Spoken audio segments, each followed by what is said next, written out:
that noticed that Bangladesh came up. Unfortunately, all their visas were denied. So Wales a late call up to the tournament, and big round of applause to the Welsh boys at late notice. So apologies if you have seen that Bangladesh are batting on the graphics. Oh, he's hit that. That's out the park. That'll be the first 6 of the tournament. Has he caught that? Wow. Unbelievable. We were a bit unsighted there. I'd like to see a replay of that. I thought it was going out the park there, Lee. And as it went behind the side screen, I think he took an unbelievable catch there. We'll need to see a replay of that. Well, judging by the responses of his teammates, that must have been something really, really special. For every second after the ball left the bat there, that looked 6 runs the whole way. Good thinking on his feet there. What a catch. Well done, Singapore. It didn't take long to get one of the end of week highlight reels there. I think that'll make that'll have a good chance to catch the tournament. And you've got to feel for the Welsh batsmen. So David Hughes out for a duck. Just faced the 2 balls. Probably needed to see a few more balls before he went for the big shot there, but it was in the slot. It's a short boundary, so you can't come too hard at him. Just not enough legs on that. Just looking at who took that catch then, it was actually the captain, Manpreet Singh.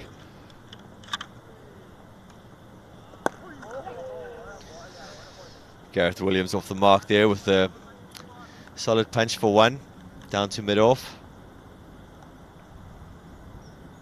Must be fantastic as a captain in a foreign country to take a catch like that in the first over. That must really settle the nerves. Settle the nerves and get the guys revved up for this match. I think they're pumped up to win it. Well bowled.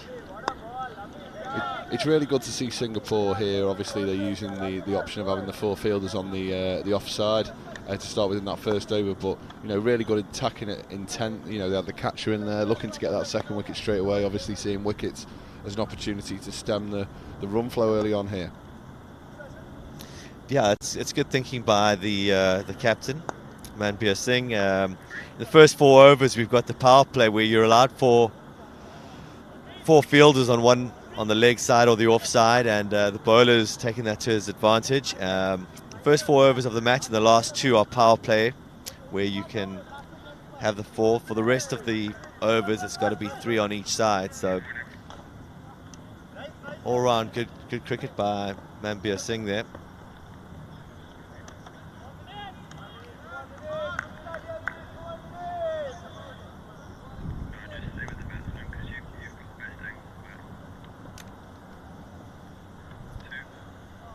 Neat running in,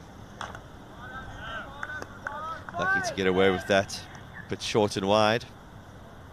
I know a lot of the bowlers are almost going to death plans early on, using those blue wide lines as a guide, almost happy to give away the odd wide to avoid getting into the arc of the batsman.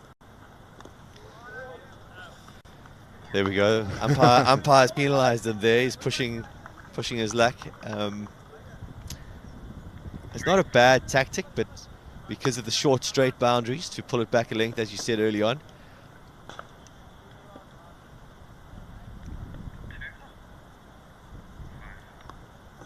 Big shot for LBW. Umpire's having none of it.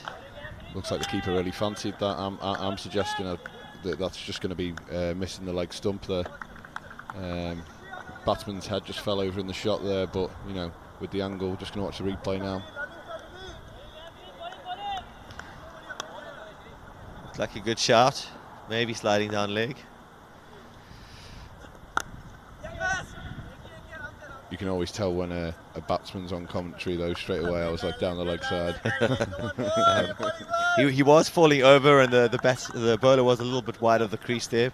So, but the replay suggests that I think it would have probably been either nicking leg stump or that. No reviews in this tournament though. After the Football World Cup, I'm surprised we haven't got VAR kicking in. I'll tell you what, Singapore will be absolutely delighted with this start here. Wales have obviously stepped in pretty late, but a lot of these guys have got, you know, a lot of LMS experience, but they haven't found the boundary in these first couple of overs at the moment.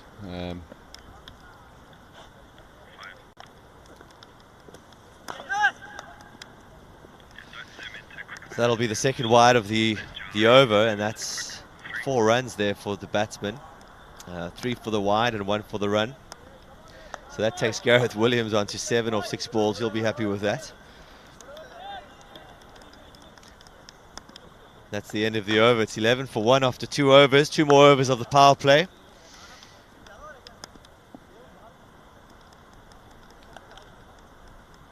So this game's really a start of a real festival of cricket here today. What other games have we got to look forward to? A lot of cricket at this beautiful setting here in Chester at the Boughton Hall Cricket Club. We've got Australia versus Sri Lanka in the next match, followed by the UAE, New Zealand. Let's watch this ball. Little dab for 1-2 covers. Then the match of the day is going to be LMS Pakistan versus India at 1:30. And if anyone is in the area, I suggest you get down here because it is going to be a cracking atmosphere. I do know of about a few Indian expats that are coming down to support their team, so I do hope that Pakistan have been reaching out to their fans and friends to get down to the club.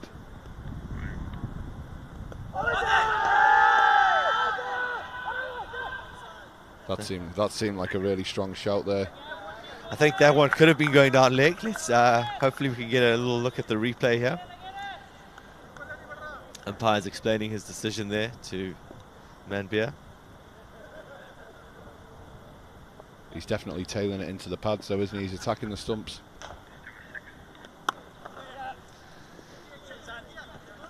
That one a bit wider.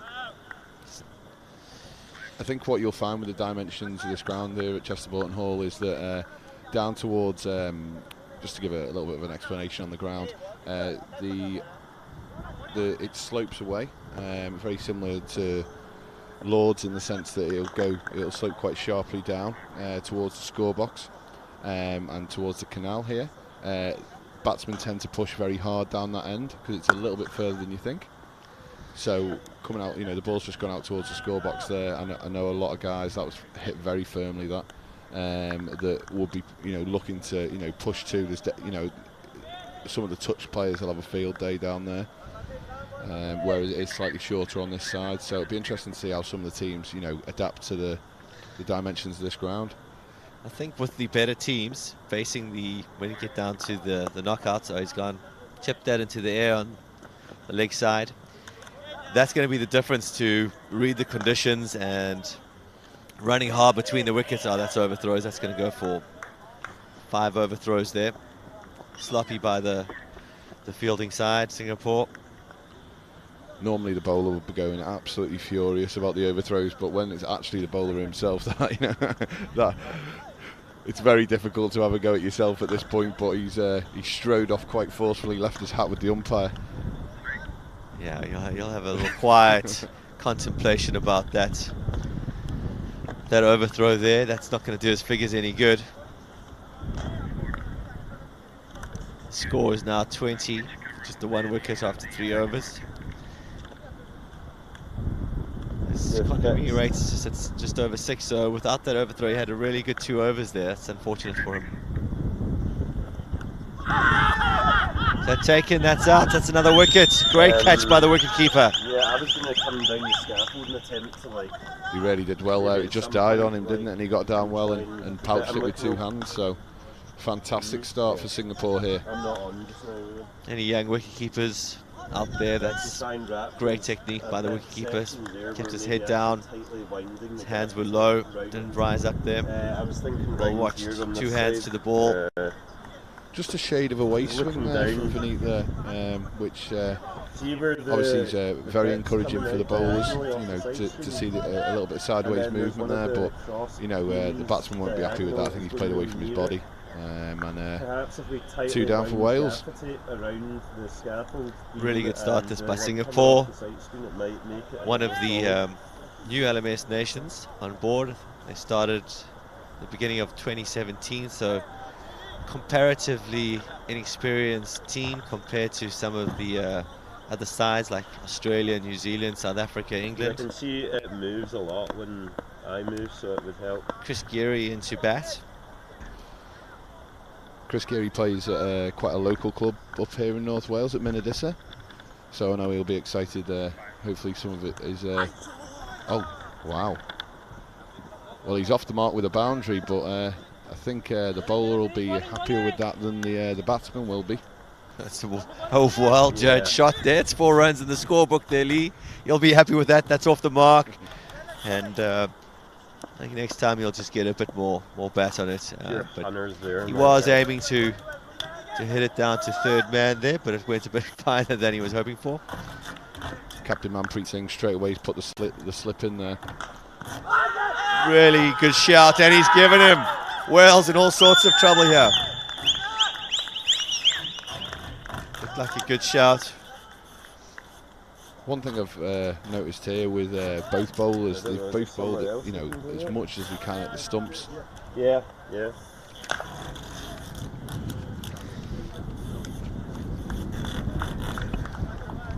I think he just got his pad out in front of the bat there. I think it's probably a good decision there. Looked like he was hitting top of middle. Can't be too unhappy with that decision, the batsman. That's the end of Chris Geary, short and sweet. 4 of 2 balls there. Wales now 3 wickets down. It all helps. So based on the LMS world batting averages, this is Wales' top batsman coming in now. Am I right in saying 78 in the world, averaging 82, Tom Williams? Experienced player, plays for the... He's not at the Swansea Fine Legs. I thought he was one of the stalwarts for the Swansea Fine Legs, but... I think just looking down there, it's Regency Park. So he's a London boy. He's living down in London. He's come up for the tournament, driven up all the way. So hopefully he's going to make most of it here. Good shot to get off the mark there. He needs to just steady the ship here.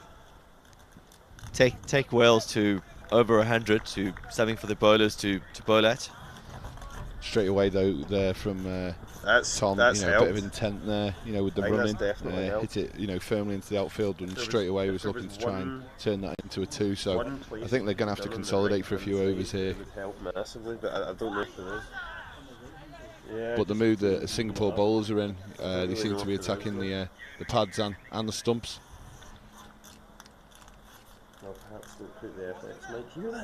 But they must smell blood here surely, and think that if they can get maybe 1 or 2 more wickets, that they can really restrict this Welsh team. Definitely they're in the driving seat, and I think all the money's on Singapore at this stage. The inexperience of Wales is starting to show through. They just need to get their heads around the wicket share and just knock the ball around, get something on the scoreboard here, get a partnership going, and see where it goes to. I mean, games of last man stands can change very quickly with one good knock from a batsman. Are you surprised that the captain's kept Manbir going? I know he's bowled extremely well so far, but this will be his 3rd over. Do you think they sense that this is the time to see if they maybe get 1 or 2 more wickets? Definitely, I think got to keep bowling your best bowlers here and just take as many wickets as you can. They're 3 down now, and they'll be looking to put the nails in the coffin of Wales here early on. They can restrict the score to under 100, then they'll be confident of chasing that down. Nice little flick down there to fine leg. That's 4 runs. Welcome boundary. beautiful piece of timing there. He just rolled his wrists on it fabulously well and took it behind square. Meant that the fielder out there had absolutely no chance of tracking that down. Mambia will be frustrated by that because he really hasn't bowled anything down the leg side so far, and straight away he's been punished, so it just shows what fine margins there are in this format. And that'll settle Williams right down.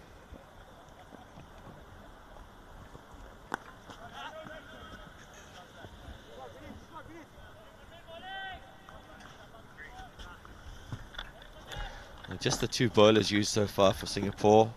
The captain will be looking to make a change soon. But Mambia and Vineet have done a really good job for their skipper, each picking up a couple of wickets. Mambia just the 1, and Vineet's got 2 wickets.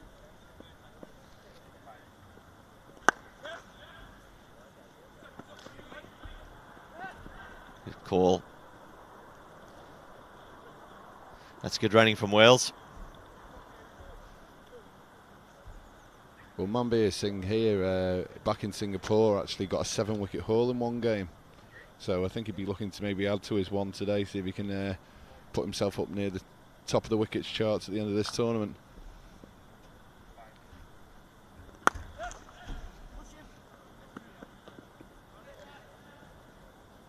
This is good from Wales. I like this. Good positive running there. Bit more of this and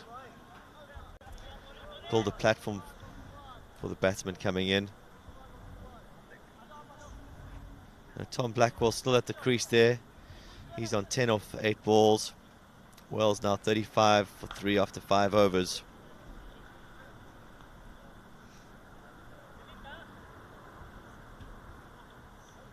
Be interesting to see with they've had so much success so far with the 2 seamers, whether they continue with that plan, because obviously we're going to be looking for a change of bowling pretty shortly. We are carrying on with Vineet into his 3rd over here, but interesting to see whether whether they carry on with the seam with a little bit of value in the wicket, or whether they'll go to the slow bowling and use some of the spinners. I saw some of the bowling in the warm-up, and they certainly have got a couple of quite exciting spin bowlers there. If I was a captain, I would hold my spinners back a bit. I think the seamers have done such a good job here. It is getting a little bit of shape. There's still something in the new ball there. That's well played, well bowled. Just the 1. Good fielding there by Curti. It must be so important in this format to get the right people in the right places. Curti looks like he's very quick over the ground there. I think a good fielding side's going to win this tournament, so captain's got to get the guys in the right place. The bowler's got to bowl to their field, and Vineet's bowled a couple loose deliveries here and got away with a couple as well.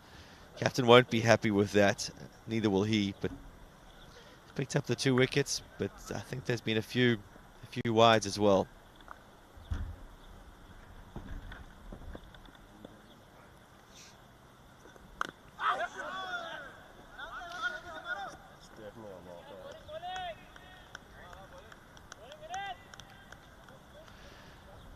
So Lee, tell us a little bit. You're from the area here. You play at the cricket club. What is the standard of the cricket league down here in Chester?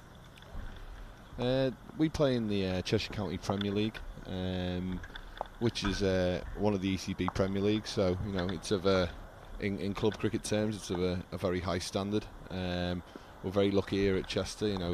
Obviously we're delighted to have the last man standing competition here this week, but we're very lucky with the facilities and the quality of the ground here. We regularly have the minor counties Cheshire team here, Lancs seconds, and we're hoping to build on that and maybe get 1 or 2 higher quality games, maybe a first class game soon if we keep pushing hard enough. But the actual league itself, we played Nantwich yesterday, just to give you a bit of background, in a top of the table clash, which we got over the line 9 down. Oh, fantastic. I'll be honest with you, I was lying in bed last night. It was one of those we needed 9 to win, 9 down, and it took us 12 overs to get those 9 runs. So it was very, very nail-biting stuff, but to get, you know, such fine margins as well to get over the line. So that obviously puts us right in the thick of it for the, you know, to try and retain the title from last year. But the club itself has you know, got 5 senior teams, 2 ladies teams, and a lot of junior cricket as well. So, you know, the club's in good stead at the moment, and we've, you know, spent a little bit of money making sure that the facilities are right up, you know, in a, you know, in good stead. But I know a few of the lads managed to have a game against South Africa on Friday, and a bit of a warm-up game for them, and we really enjoyed it. And I think it's something that our club will be looking to maybe put, you know, more of an emphasis on last man stands in the coming years. Oh, that's good to hear. I was actually chatting to some of the South African players last night, and they were really impressed with the facilities here, and they thoroughly enjoyed the game against the club, and they just were really impressed with the facilities here. It really is a fantastic club.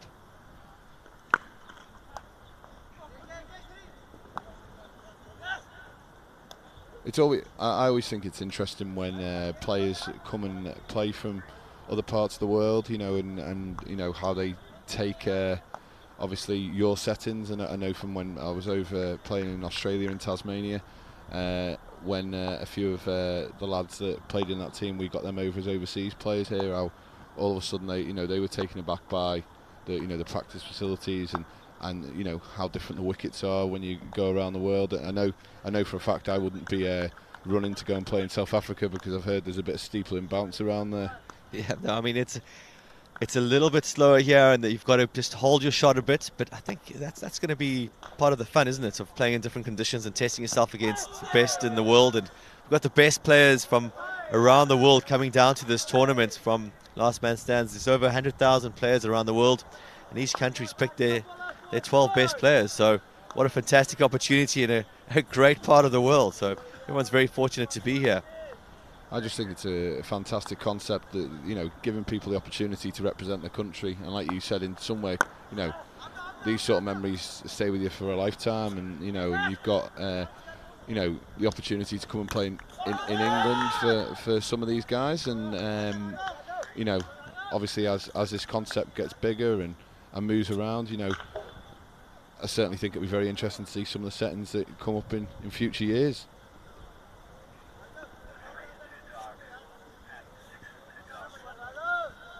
But certainly from a club's perspective, we're absolutely delighted to have this competition here. And you know, we could just see from last night where, you know, at the opening ceremony, you know, seeing all the different blazers and the players from, you know, and you know, for some of our youngsters from our club as well, we're seeing the benefit as well. Some of the marquee players were down last night, and you know, mixing in with some of our young players, I thought it was absolutely fantastic.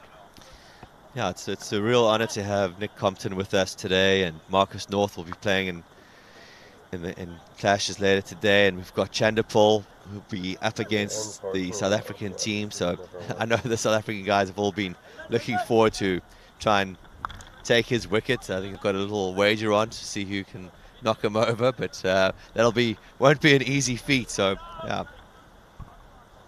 It's fair to say, out of all the batsmen in the world, I'm not sure I'd fancy trying to get the wall out Shiv Chandler. No, exactly.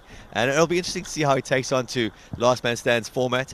It is 2020 cricket, but it is a game where you can, you know, there's only 3 fielders on either side outside of the power play, so there are gaps in the field. You don't have to be a big basher of the ball. You can build an innings. And it looks like we've got a change of bowler here. Ashworth coming on. A little bit of off spin. Just looking at some of the projected scores here at the moment, you know, if we carry on like this, 151 is the projected score. Do you think that'll be enough, Bjorn? I think Wales will be very happy with the 151 after those 3 early wickets. But I think par score here should be 160, 170. Obviously, we'll see how the day goes, but it looks like a really good batting track. Lee? There's nothing off the surface so far that suggests to me that, you know, as a batsman you wouldn't feel comfortable hitting through the line of the ball. But you know, I've been super impressed with this partnership of Blackwell and Williams. I think they've obviously sensed the fact that Wales were in a bit of trouble. They've batted extremely sensibly here, using, you know, knocking it around singles and twos. I'm quite surprised we haven't seen more boundaries, knowing the ground, but maybe that's something for later in the tournament, that, you know, teams will adapt and be able to find the boundary option. I think it's been a tactic of Singapore to bowl a little bit wider, which has worked. Obviously the straight boundaries where the batsman will be looking to hit, but we've got a wide mid-on and mid-off. And the bowler's just pushing it a bit wide. Here again. Down to the covers for just one. I think the skipper's got his field setting just right for this match. And that's created a bit of pressure. That's when the wickets have come.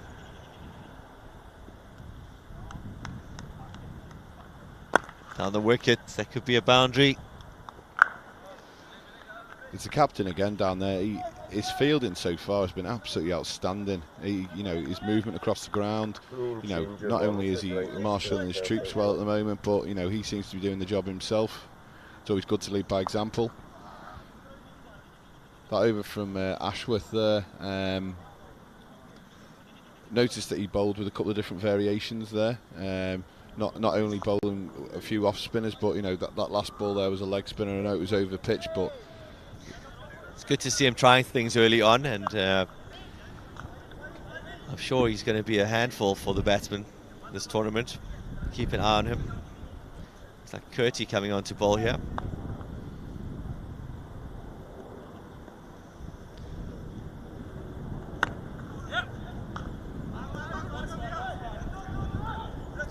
Angling into the batsman's pads there.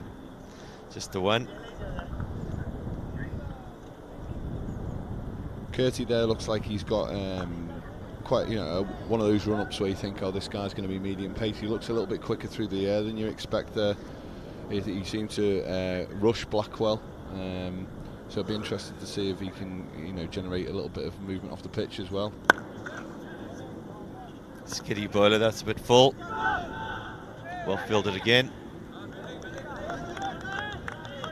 He's bowling a very straight line here.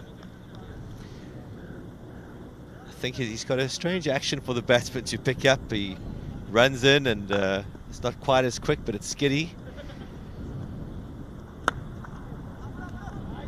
Well, it's obviously a tactic from Curti to come a bit straighter. Fine legs come round a lot finer than we've had it earlier in the game there. So that suggests to me that obviously he's trying to angle in towards the stumps. Third man's come finer as well. So no real room to come wide of the stumps.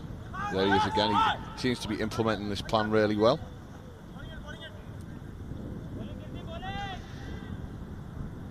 Just welcome to all our viewers as well around the world. We've got Richard Morris, Subhash Kamesh, all the best for Singapore. We've got Geetha Shankar, Nikit Patel. Send us your comments. What do you think is going to be a good total for Wales here?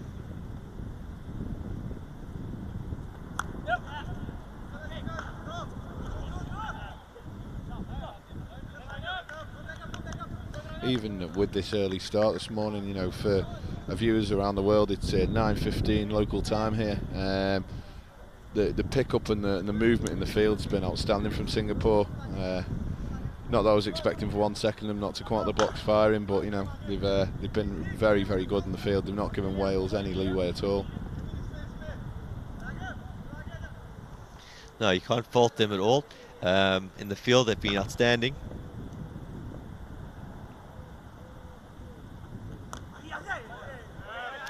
Really good ball that.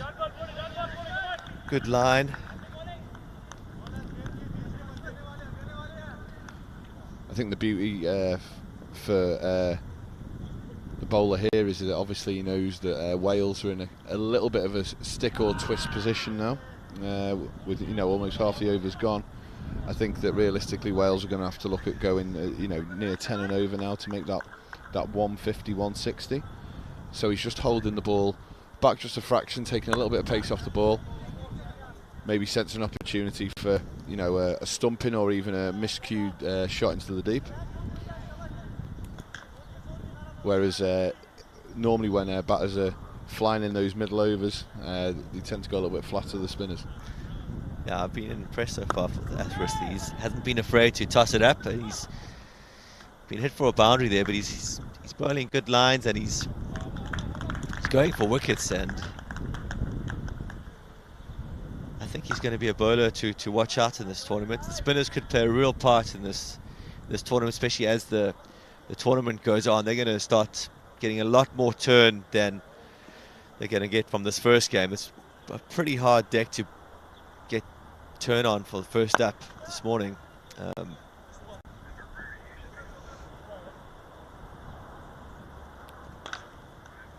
I'd just like to see him, if he could, maybe pull his length back just a fraction. I appreciate he doesn't want the batsman getting under the ball, and we spoke about maybe getting hit square of the wicket rather than down the ground, which he seems to be doing regularly. But I just think he needs to give the ball the opportunity to purchase on the wicket, and at the moment he's just a fraction full.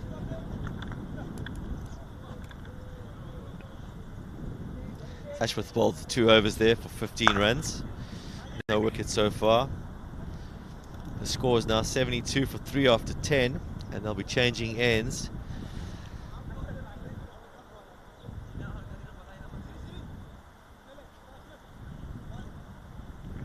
Tom Blackwell at the crease, still not out, 34 of 26. Not a very pretty scorecard for the batting team Wales there, but Tom Williams come in and done a great job at steadying the ship with Blackwell.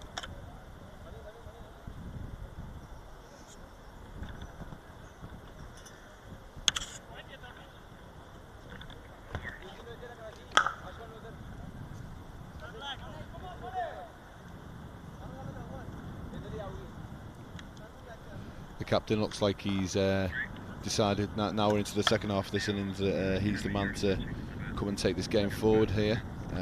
Obviously he took if you were watching early on, he took an absolutely outstanding catch on this long off boundary down here, so he should be full of confidence.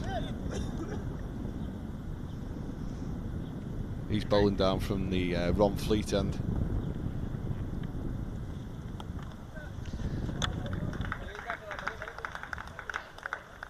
That's a lovely shot there. I'm surprised he hasn't given Harkeet Singh another over. Just bowled the 1 over for the 3 runs there. Manpreet started there, straying down the leg side, gone for boundary first ball. He'll be under pressure now to justify this decision of his to bowl himself. I'm sure he'll come back strong here. Well, we spoke about it before, about the fact that obviously Singapore have used a lot of their frontline bowlers overs very early on to try and get that 4th and 5th wicket. So now they're going to have to go to the change bowlers now before the death.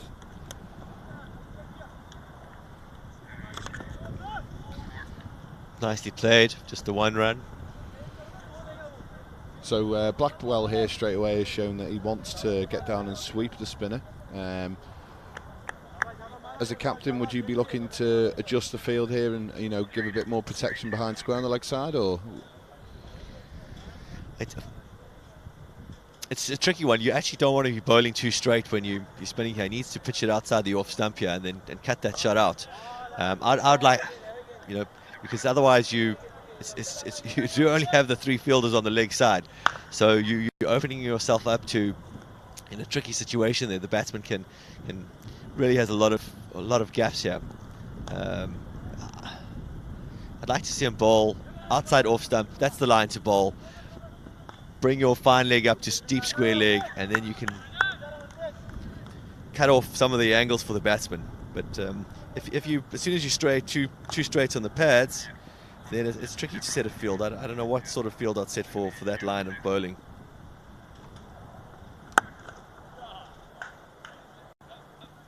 That's an incredible shot there. He's just opened his body beautifully through the offside. Williams. Stephen, have you had an issue with one bounce for where deep extra cover would have been. Give the fielder absolutely no chance, and went sailing into the pavilion there. It's not right or something. And Lee, I've just noticed a change in the momentum from the batsmen here, and quietly Tom Blackwell and Tom Williams have picked up the Wales batting scorecard, and Tom Williams has now got a strike rate of over 150. That's the first time we've seen that from any of the batsmen in this match. And Tom Blackwell's got a strike rate of 137, where, I mean, he was going at a run a ball early on. So that's really good batting from the two batsmen at the crease now.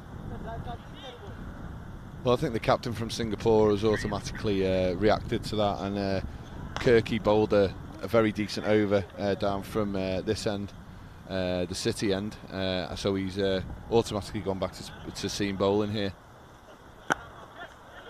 Well bowled, squeezed that one out. Should be 2 here. Yeah, good running. There's nothing worse as a bowler. He's bowled it, you know, in that Yorker box you talk about on TV, you know, where it's, you know, right in the block hole, and he's executed his plan beautifully there, and it's just been squirted away into the leg side, and he's managed to get 2.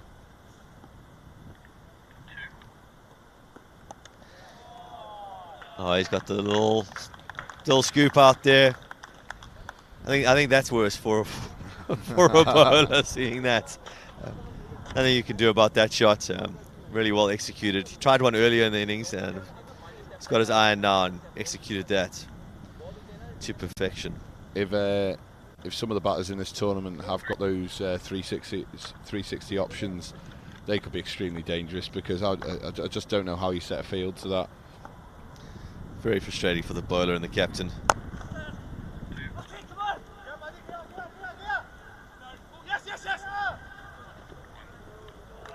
That's outstanding from Williams there, the non-striker. He pushed very, very hard down into the far corner of the ground there, put pressure on the fielder, small fumble, and comes back for the second, and gives Blackwell an excellent chance to maybe go to his half century here. On 48 of 32. Going to go for a big shot. Going to be pushing hard again. Well fielded. Easy 2 in the end. That's his 50. Well batted, Tom. That's 50 off 33 balls. 4 fours, 1 6, strike rate of 150. It's a really decent knock from Tom. He's done his country and his team proud there. He's walking off there after your 50. You retire, but can come back at the end. Part of the last man stands rules. Lee, don't have that in the local leagues down here in Chester. No, and I'm delighted that we don't, because obviously if you're a batter, you want to keep batting as long as you can, and I'm sure Tom will be delighted with his morning's work so far, and would have loved to carry it on batting, but this obviously gives an opportunity to someone else. You get a very warm applause coming back to the pavilion. Must be a few Welshmen in.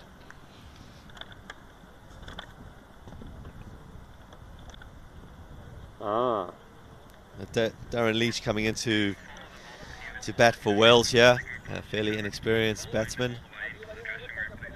An ex-player here of Chester Boughton Hall. He had 2 very successful seasons here, Darren, before returning to Connors Quay. Correct that, inexperienced LMS batsman. But yeah, I think he's going to enjoy himself out here. He's got a much easier task now. The score's now 93, so he's just got to enjoy himself. He won't die wondering, Darren. He's certainly an aggressive player, someone who likes to come at the bowling. Looks like a big lad. He can hit the ball fair distance. Yeah, sturdy. But you know, look, I think it's important now that he comes out and supports Williams as the new batsman, rotates the strike, doesn't create any pressure onto Williams, as, like you said, you know, striking at 150. He's got a few overs to get his eye in and see Tom to his 50, and then he can really have a crack, and if he comes off, Wales will have a decent target to defend. Having Blackwell retired, though, does just give you that little buffer at the bottom, though, doesn't it? The fact that you know that there's someone, it's basically another batsman to come back in, a quality batsman, and probably just gives Wales a little bit more opportunity to open their arms towards the end of the innings. 100%, especially after that, those first 3 early wickets. He's tossed that up. Tom Williams thought about going for the big one, but played it very cautiously in the end. The new bowler is Shridhar in. Manny. Let's see if he tosses it up again. I think Tom might go for a big one here if he does. Nope. Very patiently played.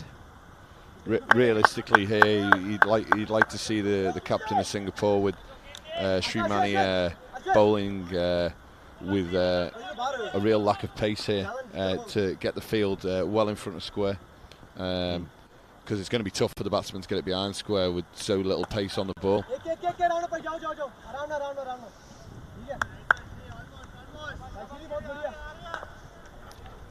think the skipper's got the field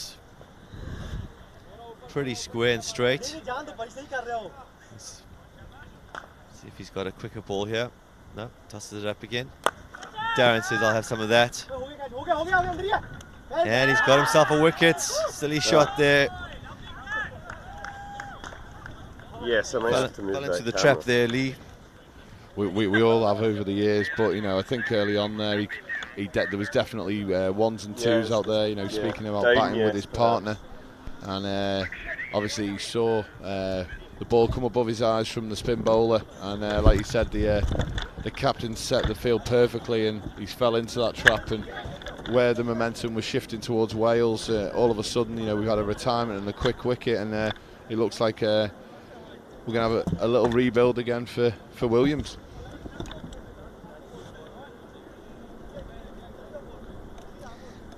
Darren, at least not getting off the mark there. Definitely unnecessary at this stage. Just needed to get his eye in a bit more. Knock a ball around ones and twos, as you say. Score now is 98 for 4. Gareth Evans coming into bat. He's the player from Swansea Fine Legs.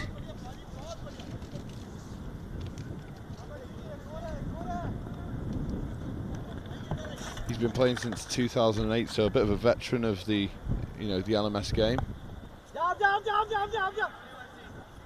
He should be looking for 2 here. Fantastic work from the bowler there, because really the batters should be turning that into a second run. There was no real opportunity of a run out. There was no one who came into the stumps at the bowler's end, but obviously first ball he's got off the mark, and he's managed to harbour the strike for the next over.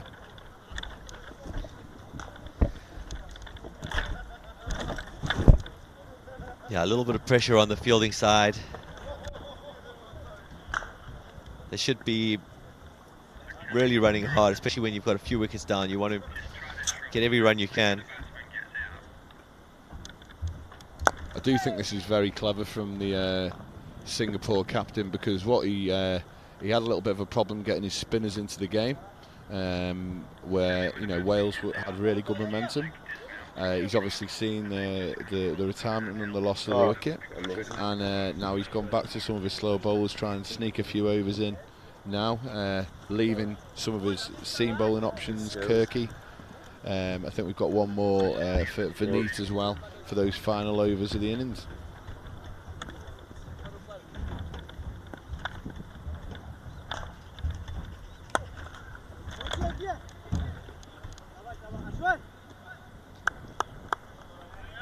Just the one got away with that full toss there. Ashworth.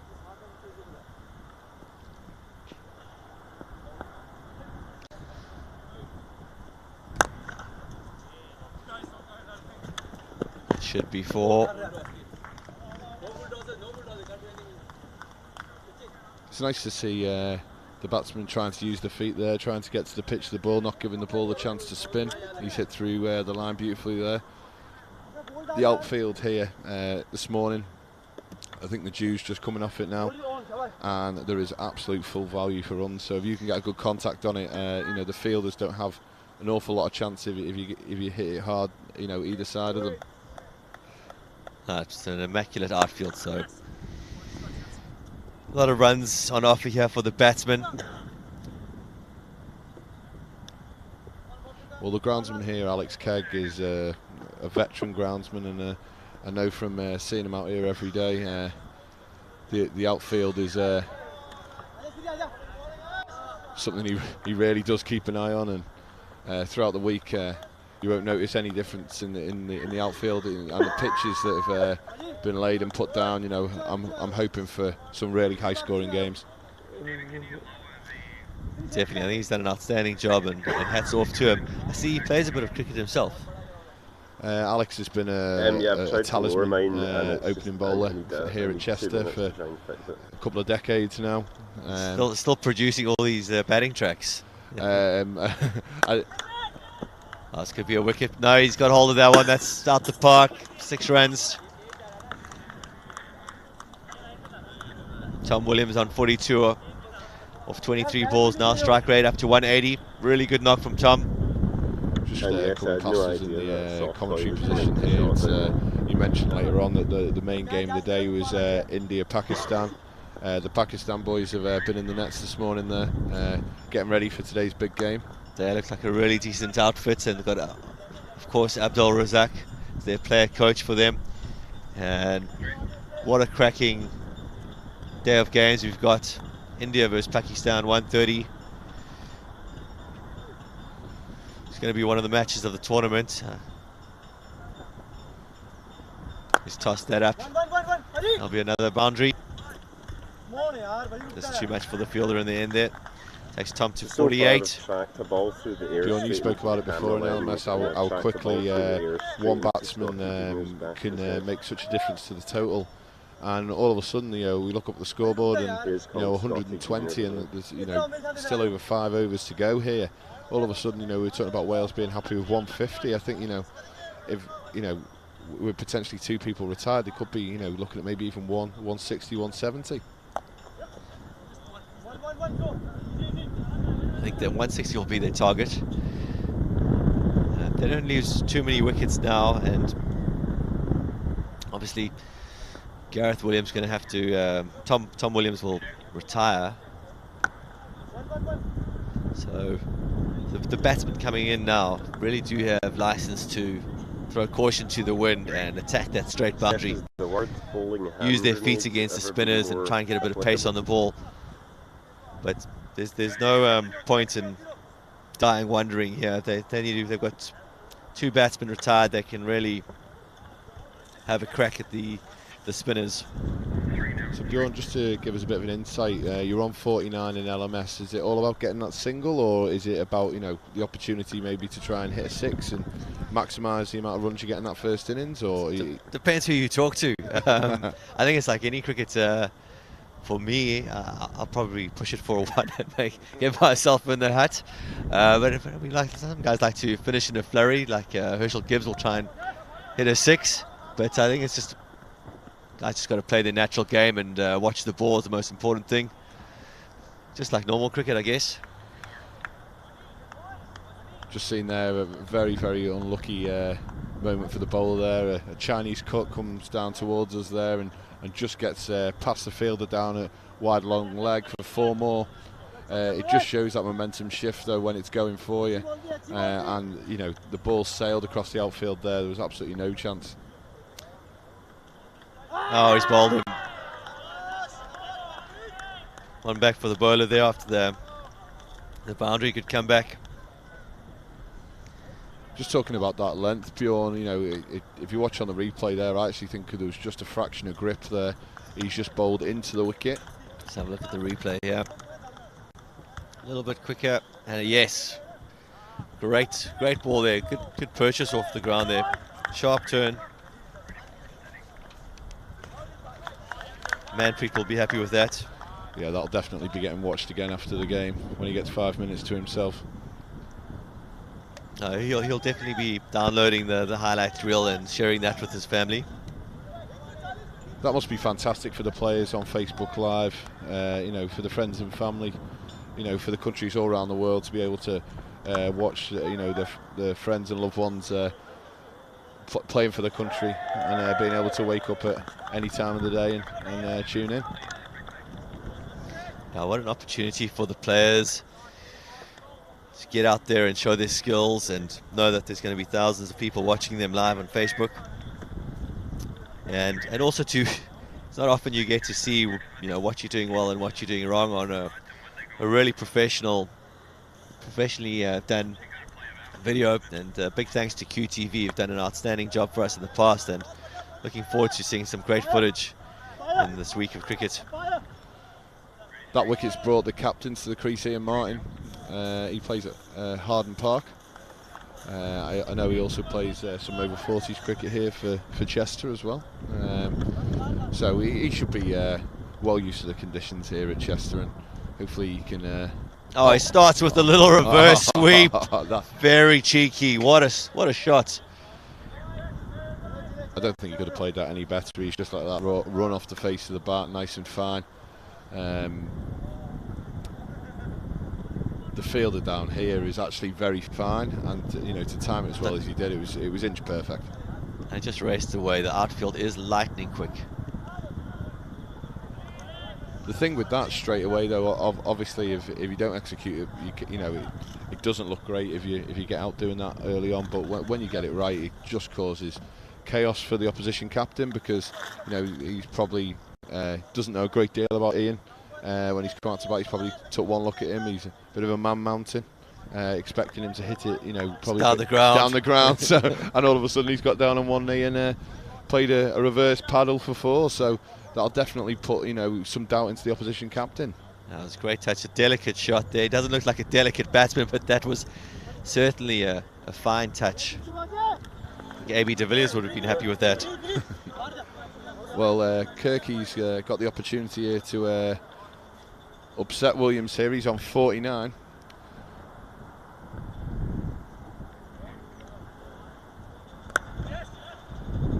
Ah, it's a great shot. Split the field.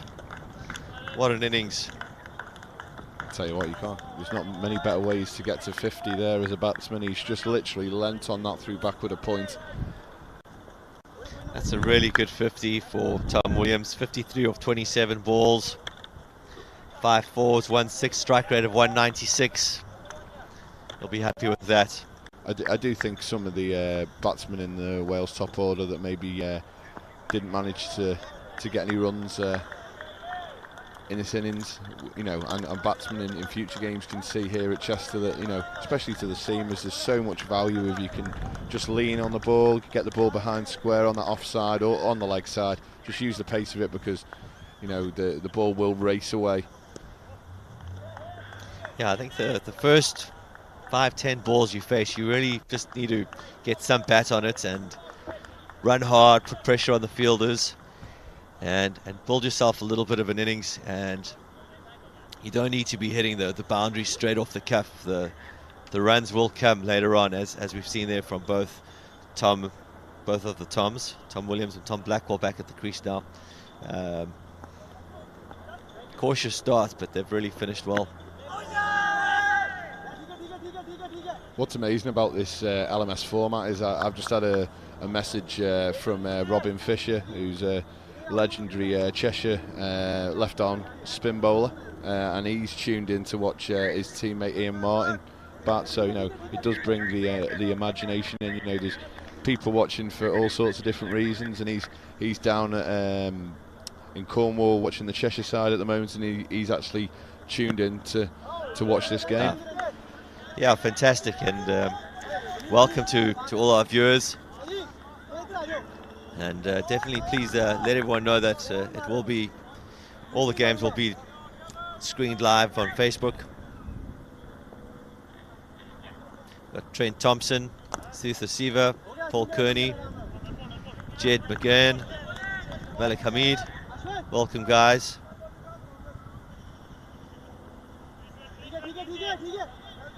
I know Paul Kearney is a bit of a long-term player of LMS. I'm sure he'll be down at some point in the week. He plays down at Minadissa. Yeah, it'll be great to see the wonderful pavilion full, and I'm sure at the India-Pakistan game it's going to be hard to get a seat up there. One of the beauties of this ground is, you know, where we're sat at the moment, we're looking across 2 games going on at the moment. And it's, you know, it's just great to see so much colour, and the pavilion really is filling up straight away here. We've got a Masters tournament on the go for the older lads that play last man stands, and it looks like we have on the second oval Pakistan versus South Africa in the Masters tournament. You can follow all the live scores at lastmanstands.com/live scores. See detailed stats of the players and the match analysis. Oh, he's gone for another reverse sweep and he's been stumped. That was very, very clever work from the wicket-keeper there. Just lost his balance there a bit.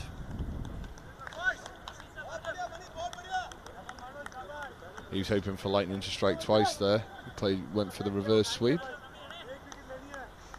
Just a slight overbalance. Yeah, tidy work by Diraja. Good morning, Wayne. Good, how are you? You'll be happy with that. That'll take him to the top of the keeping rankings. The nice little stumping there, an extra 50 points for him. Do the guys who play LMS follow the rankings closely, Bjorn? They love the rankings. I think it's part of the lifeblood of Last Man Stands to see your stats and your rankings and really feel like a professional out there. And I know if the umpires get it slightly wrong, Monday morning they get an email asking for the scores to be corrected. So it's something that players take very seriously, and something that we're working on to make it better as each year goes on. We try and offer the players more and more in terms of stats and analysis on the website lastmanstands.com. Okay, so just tell me now. So obviously we've got the two retired batsmen in now. Is that right? So Tom Blackwell's back at the crease and Tom Williams have come back in, and they really have been the backbone of this innings. So in this respect now, surely the frustration is for Wales is that, you know, they'd be looking to really kick on for these last 2-3 overs. They've probably almost got to, you know, consolidate for 5 or 6 balls here and maybe give themselves maybe 6 or 7 to have a dip at the end. I think they've got to carry on playing as they've been playing. I mean, they've been playing good cricket. They don't need to do anything outrageous. They've been able to hit regular boundaries in their innings in their first batted, so they just got to carry on doing what they've been doing, and the boundaries will come. It's a lightning fast outfield. There has been the odd bad ball. That one's gone down leg again. That must have clipped the pad on the way through, because otherwise the bowler's bamboozled the umpire there with a half appeal. Yeah, must have got a bit of pad on that. He's lucky to get away with that one. So going into these last 2 overs now, realistically, you know, what is 160 where they'd be aiming? So on the last ball of the innings, if he hits it for a 6, it's a home run, which will count for 12. So if you add that on, that's 150. So how often does that happen? I think it's going to happen a lot in this tournament, especially with the straight boundaries. I think the bowler's got to, and the captain really need to have a strategy for it, because the batsmen are going to be targeting it. Surely that's where, you know, you'd be looking maybe to hold one of the seamers back and maybe go into the wicket and try and get them to hit it square to some of these longer square boundaries. You'd be a very brave man to go block hole final ball with because if you're a fraction off, it just gives them the opportunity to go straight down the ground, you know, and even a miss hit could go for 6. Dead right. I think back of a length, bit wide. And if I was a skipper, I'd be telling Vineet to warm up and doing just that. Lee, he's got a few options for the last final over, but I think we'll see Vineet come up to take it. It is the power play the last 2 overs, so he can set a 4 on the one side.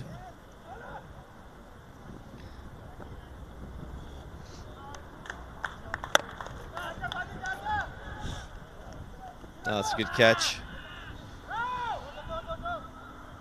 That's the end of Tom Blackwell. The last man stands. Good to see it in the first game of the tournament. So when the 7th wicket falls, Lee, the last man gets to bat on his own, and he has to run 2s or hit boundaries. Oh, it has been given up. So it's quite interesting there to see that that Williams, when the ball was in the air, then actually stayed in his crease. Is that a tactic to ensure there isn't a double play? I think he would have been concerned about the double play. I know some of the quicker guys actually like to touch down at the keeper's end and then cross back, because if you do that, then you get the steal and 2 runs for your batting team. But the safer option, which I like to do, is just hold your ground and not confuse yourself with the double play.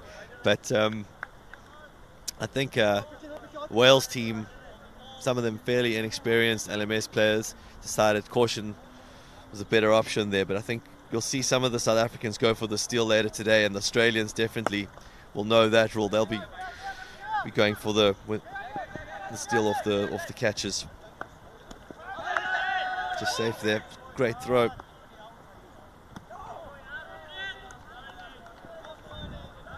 Certainly tested the fitness of the batsmen, this, especially with the tactic that Williams is employing here, which is obviously to ensure that they bat the overs. Williams will be happy there's only a few balls left. You can test your fitness. I have seen batsmen be last man stands with 10 overs to go, and last 5 overs they're not running too many 2s. They're going for the big shots. Lee, you've got a few games in the Masters. Yeah, looking forward to getting out there and playing a few games in that this week. So it's certainly a format that I found very interesting, and something that I've enjoyed playing this week. And getting out there with some of the older boys, and I'm enjoying picking up some of your tips on commentary here, Bjorn. Yeah, I'll come down and have a watch. You're a batsman, Lee? Yeah, I'd like to think I'm a bowler, but those days are 5, 6, 7 years gone, I'm afraid. But no, I'll certainly be trying to... Oh, it's a good catch. That's the end of the innings. He'll be a little bit frustrated there, Williams, because he's shown in the previous few balls, you know, to be able to nudge it into the outfield and get his 2s, and I think Wales have certainly left 10, 15 runs out there. I think you're right. Back to Tom. I think you're right. I think he got a bit tired there. It was a bit of a lazy shot. He didn't need to play it then. It's still 4 more to go. Should have kept it on the ground and waited for that last ball to go for the home run. 148. It's something to defend, nonetheless.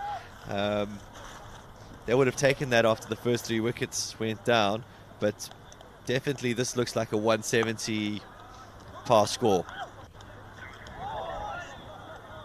Well, it's fair to say after that first over from Manpreet Singh, the captain, he certainly pulled it back brilliantly. He's ended up with 3 for 22. And obviously that, for the viewers who were tuned in from the very first ball, he took that unbelievable catch where he juggled it right on the boundary rope and flipped out of play and flipped back in. So, you know, what a fantastic start for the skipper. Fantastic work by the skipper. He set his fields really well. He's obviously put a lot of thought into this tournament, and I was really impressed by Singapore in the outfield. Held on to their catches. They played as a unit, and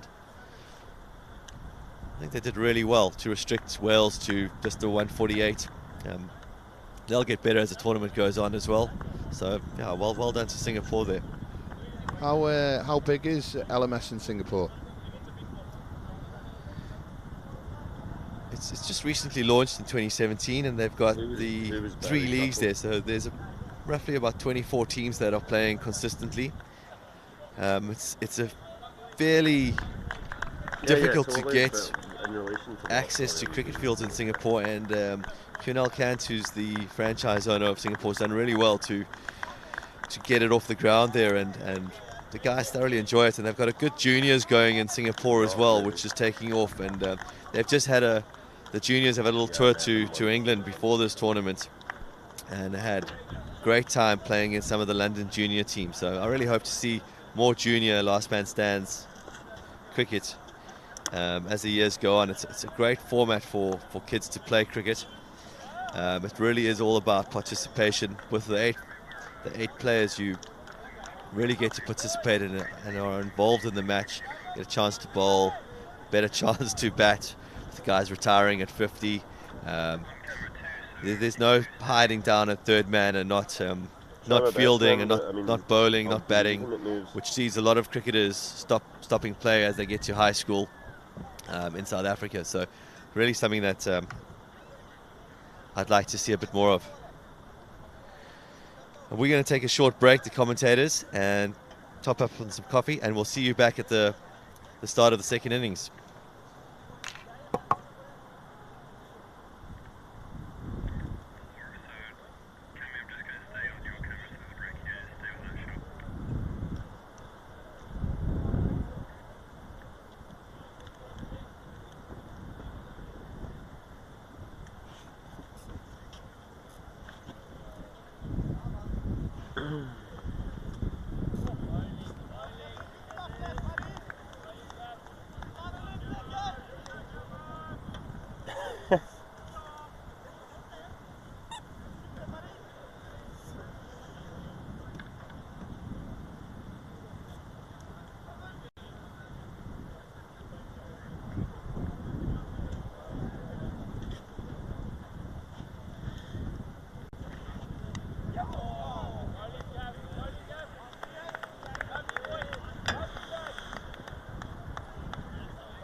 I don't know if you've got a jacket on you, but what I've done before once upon a time is I gaffer taped my jacket onto the handle of the camera.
Yeah, Ewan, as soon as I put my focus assist on this monitor, it starts being really jerky for some reason.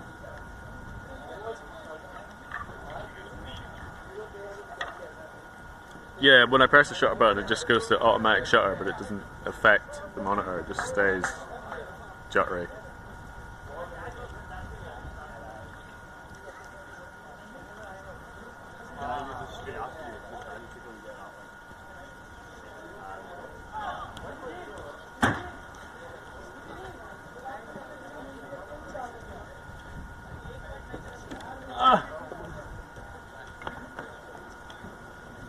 Right, one more time. nice.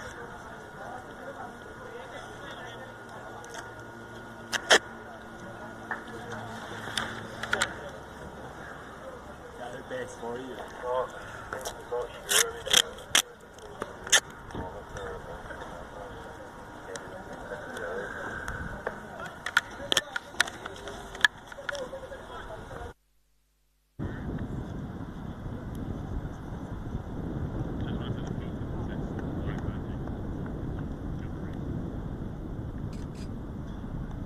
Try turning the sensitivity of the focus assist down a bit.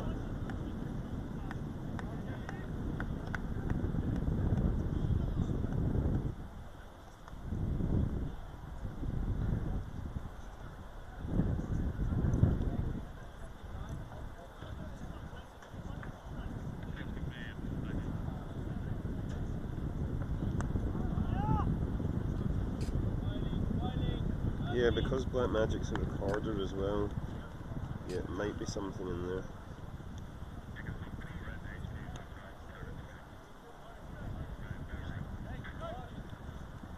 ProRes 422 or something.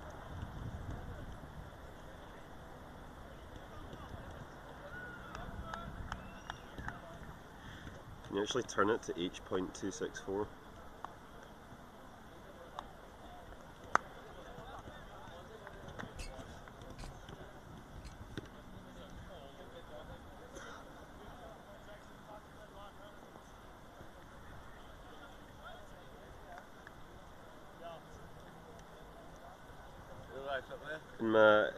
Just about. It's not the most solid of scaffolds, but we've gaffer taped it to.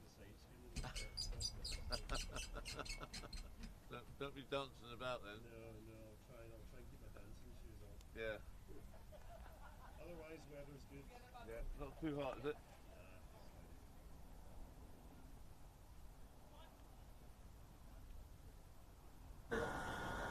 It doesn't seem to be yet.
Welcome back to our viewers. Start of the second innings. Singapore into bat. Lee joining me in the commentary box. Bjorn Briggs. And to open the batting, it's Vineet and Manbir Singh. Opening the bowling is Darren Leach. Well, I think Darren will be desperate to rectify his effort with the bat. But as I mentioned previously, he's played at Chester for a couple of seasons, and he's gone to his favourite end there, and he's going to come steaming in. Good start.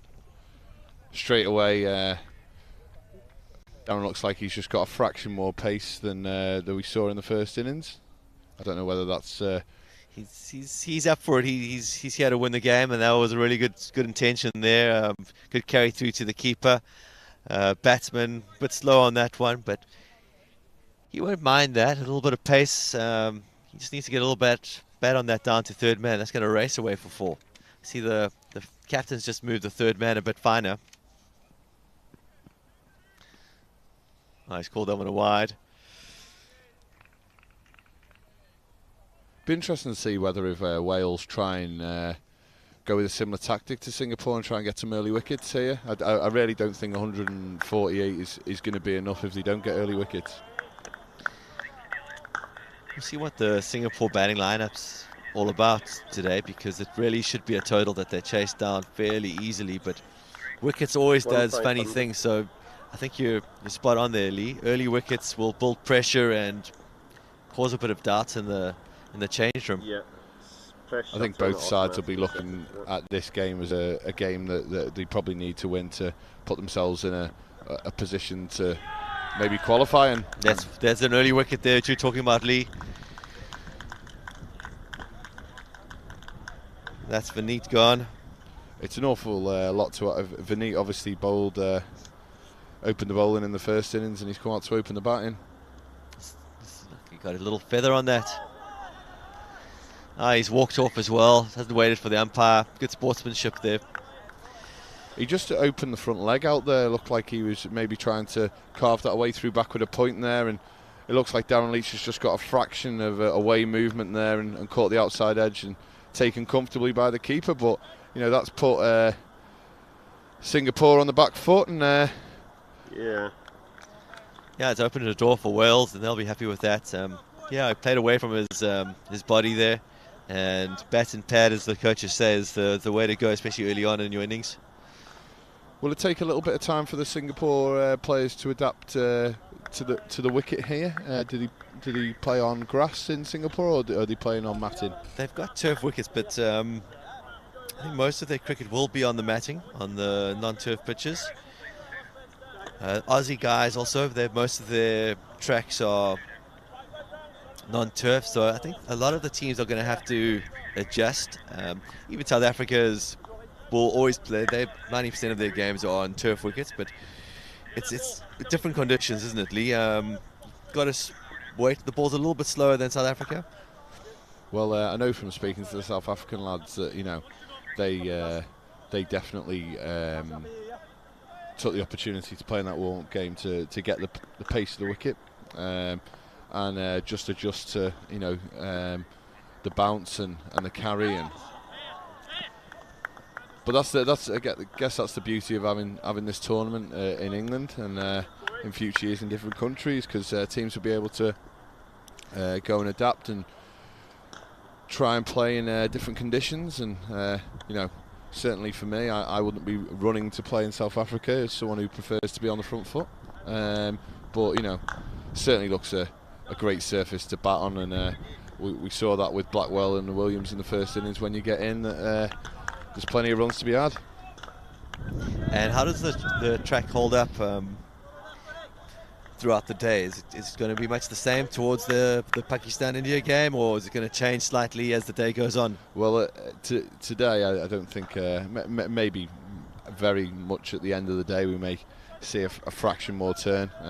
Look, these wickets are used to having 3-4 day games on, and they hold up really well. As a batter, it's only on day 4 or day 5 where you'd be starting to maybe looking to counteract a little bit of variable bounce and spin. But I think some of these guys are going to have a fabulous time hitting through the line. And like we said, the dew's gone off the ground now, the sun's out, it's perfect conditions for cricket, and you're going to get full value for your runs. Good shot. It's the first boundary. It's Tom Blackwell doing the job for the skipper again there. Just dropped that a bit short and set up nicely for the batsman. Such a small margin of error though, because obviously we spoke about getting the ball into the wicket. I know we talk about maybe getting it into kind of the pocket, pocket high, but there he's just dropped it a fraction too short, gave the batsman an awful lot of time to be able to rock back and put his hands through the ball. Got the left-handed into bat, which maybe put the batsman, the bowler, off his line a bit there. Makes it that much harder as a bowler early on in your spell. Left-hand, right-hand combination. Again, dropped it short there, lucky to get away with it again.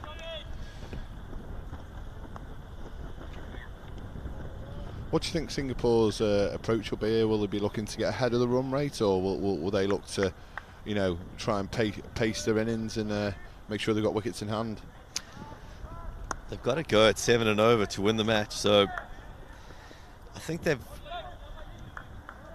got to hit it in the gaps, run hard, get a platform going without too many wickets down, and just take it from there, one over at a time. But they don't want to be falling behind the 7 and over, otherwise that total starts getting a bit ominous. So a little bit of frustration from Blackwell there. I think realistically, I think he knew that he probably strayed far too close to middle and leg there with the 4-2 power play field on the offside, and he's very quickly removed his man saving one on the offside and sent the captain Ian Martin down to fine leg.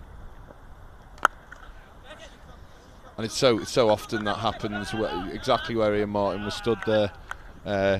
They've just knocked a single straight into the offside. So, cricket is a cruel game at times. It's a cruel game. It looked like it was a good ball. He took the pace off of it a bit. Batsmen seemed to like the ball coming a bit harder onto the bat. So it was clever bowling, but they still managed to pick up some runs. Have you captained many games in LMS, Bjorn? I've captained a fair amount, and I'm happy to say that we don't have stats yet on how many games you've captained and won, because I don't think my return rate's too healthy. The only reason I ask is that obviously on a Saturday the captain may be stationed at mid-off or slip, close to the bowlers, be able to manage his troops well. Is there a particular fielding position which maybe lends its hand to to captain an LMS game? Yeah, that's a good question. I think for me, I like to stand at mid-off, deep mid-off. It's about as close as you can get to the bowler, and then you just need a keeper that's on top of his game to shout, and get the fielders that are behind the stumps in line in the right positions. You really got to work as a unit. It is tricky to be a captain, especially if you've got a defensive mindset and you've got everyone on the ropes first up, and that third man in fine legs vital in LMS to get them in the right area. So you need a sharp keeper who's reading the game well. Well, we saw it early on that Singapore had a few overs with a slip in. They also had a backward point in for an over or two as well, just to try and obviously find a dot ball. If the bowler bowls a good ball, you want to be able to maybe put a few dots on the board.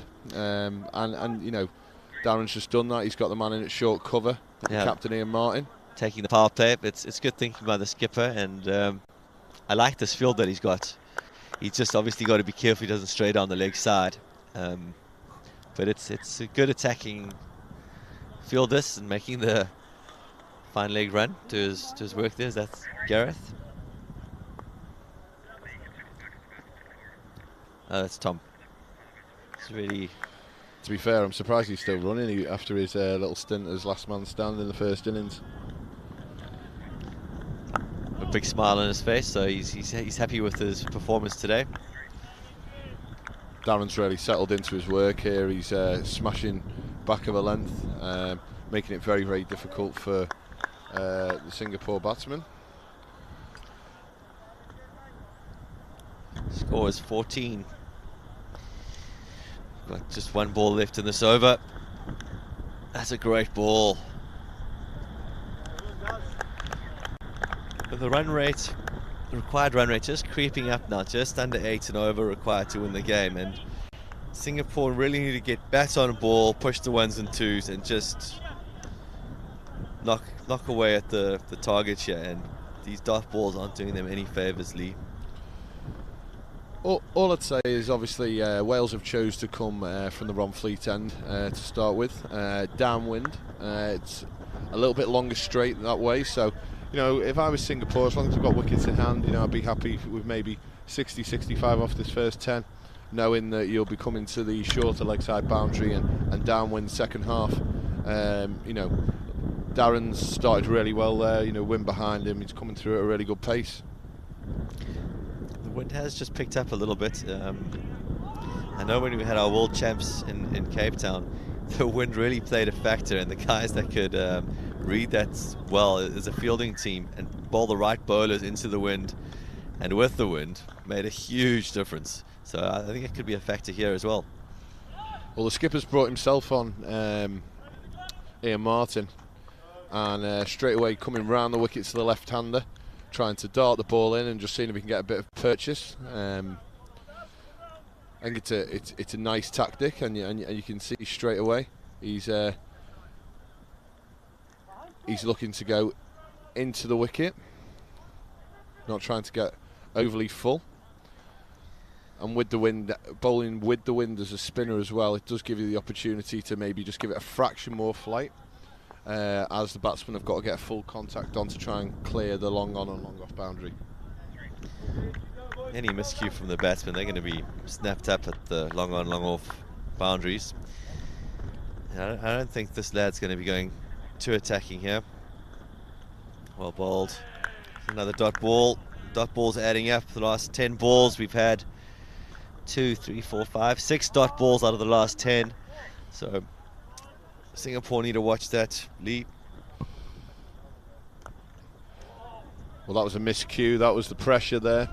It's come down to third man. He managed to get back for 2. He's really started well here, the captain here, Martin. He's put them under a lot of pressure, marshalling his troops well. And I think Wales, as the innings go on, will be learning all about the game and adapting. Like we mentioned earlier on, they've stepped in at relatively late notice for the Bangladesh side, who I'm sure we would have loved to have been here, but it's great to see the Welsh lads out here. And like I said, they're going to benefit from every over out here, learning and adapting as a group. And fantastic to see the Welsh boys here, and really excited to see them play, and been really impressed so far with the lads.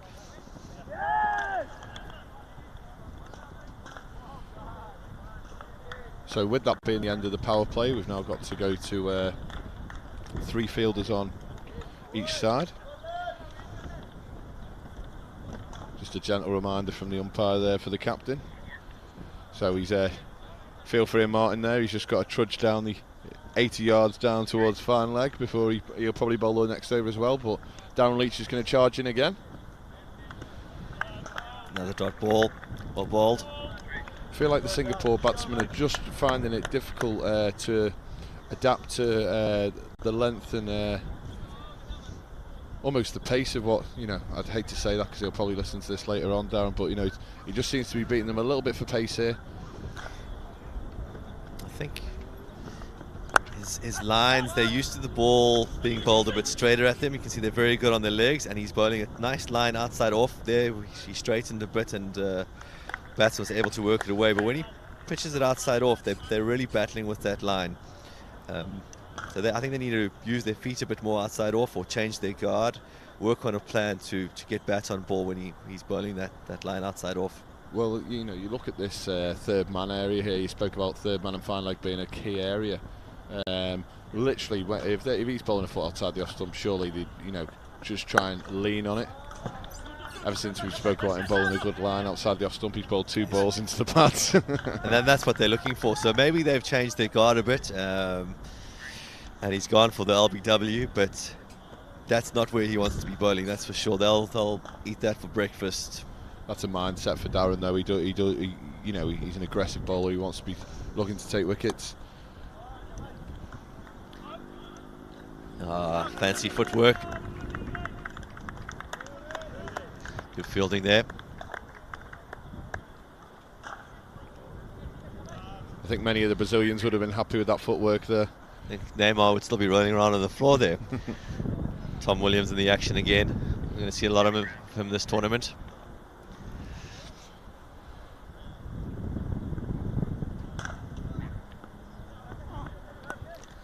That was a slow ball from Darren there. He's just rolled his fingers across the ball. It's gone out to deep mid-wicket, and they've got 2 more. Lee, did you watch a bit of the football? I did. Very much enjoyed it. You know, I was one of those guys who believed that football was going to be coming home.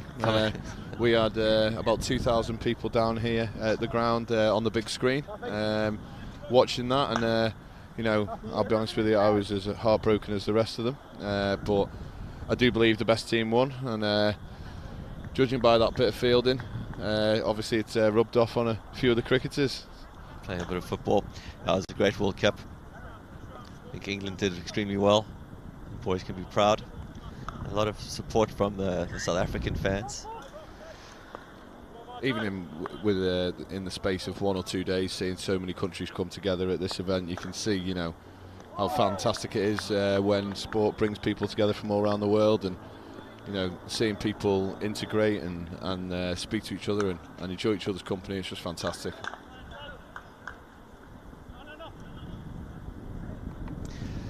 Tom Williams in the action again. Tidies up.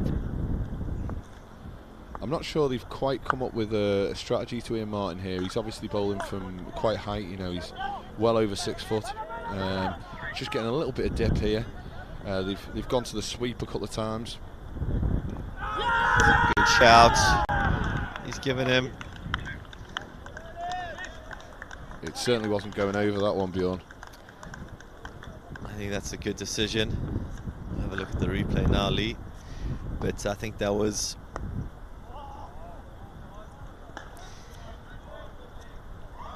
Just tossed it up nicely.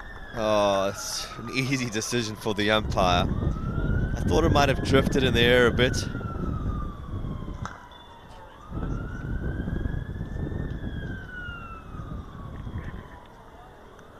He'll be very happy with that delivery. Confused the batsman there with the flight. We'd spoken about the wind, and obviously spin bowlers, you know, do love to use the drift, and it looks like Ian's landed that perfectly, and that was a straightforward decision for the umpire. Very straightforward. That was wily bowling from the experienced campaigner Ian. You can see he's played a lot of cricket before. Just took the pace off that one, tossed it up. And Singapore in a bit of trouble here. Just looking at the required run rate, it's gone up to 8.36. They're going at just 5 and over. It's 122 runs required from 73 balls. And 2 wickets down. It's brought the captain to the crease. Speaking to a couple of their players at half time. Obviously we saw in the first innings, got 3 wickets, fielded very well. Manpreet Singh, but they think he's one of their better prospects with the bat as well, so it's fair to say a massive job for the skipper here. Manpreet's obviously a very talented guy to be able to take that kind of catch and bowl as well as he did, so interesting to see how he bats here. Should be fun.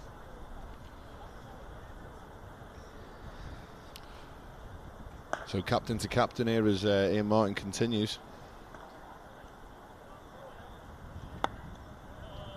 Really good bowling this from Ian. Pushes that one a bit quicker to the new batsman. It's good thinking. Almost mirrored each other's starts here. You know, Singapore having such an advantage, maybe letting Wales back into the middle overs and then clawing it back at the end, and then, you know, Wales have stole the ascendancy back here.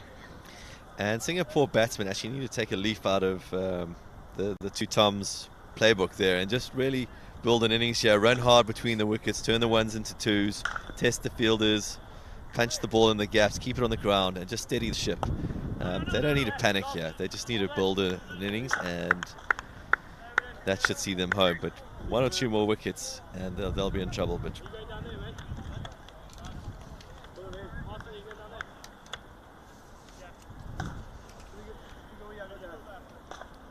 Shankar, the left-arm batsman for Singapore, just getting himself in a little bit of bother to Ian Martin there. Ian's using the full width of the crease there, getting very wide on it. Just firing it into middle and leg, hoping it straightens. And he's just closing himself off a fraction at the moment, which, you know, he's ruling out some shots into the leg side. I'm sure as the innings goes on, you know, he'll settle in and be able to access that leg side a little bit better. But, you know, Ian Martin's seen that and he's really arrowing in on that area. So it's been a intriguing start to the Singapore innings. they seem like they've battled with the pace of the wicket. Still adjusting to the conditions here in beautiful sunny Chester. That's better. They should be running here looking for 2. Now, we spoke about this in the first innings about ensuring that the right people are in the right places. Now, the skipper's just bowled a fantastic over and he's now stationed himself in what I'd arguably say is the most exposed part of the ground. It slopes away there and it's a massive area to cover, so Singapore straight away, there we go, out into the leg side. You're running hard again here. Great running.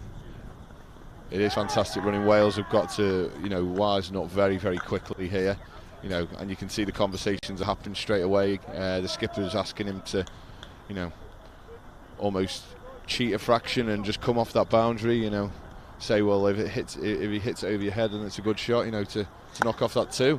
And there they go again, out towards the skipper. Batsman getting a bit tired there. I think I would have liked them to take a 2 there. It really would have flashed Wales if they had taken a second there. Not sure why they didn't push a bit harder. Well, I think the captain Manpreet realised quite quickly that that Martin's been utilising the underarm throw from the long off boundary there, so he definitely fancied the 2, but Shankar didn't really pick up on that, so he was quite happy to settle for the single. But straight away, you know, just a couple of more positive bits of running, and you can feel that, you know, the Singapore scoreboard moving on a little bit more comfortably. Just settles you down as a batting partnership when you... Wow. Well, this... I was about to say a couple of moments ago, the difference so far is that Wales have really minimised the amount of extras that they've bowled, because that's one thing that the Singapore opening bowlers were very threatening, but they obviously went for quite wide channels, try and generate some snicks, but, you know, did bowl a few wides in the process. Wales have minimised that, and there's just so little margin for error. You know, the keeper's up, Gareth Williams, and you know, you certainly don't want the ball being sprayed around. No, it just lets the batting team back into the game, especially when you've got them under the cush.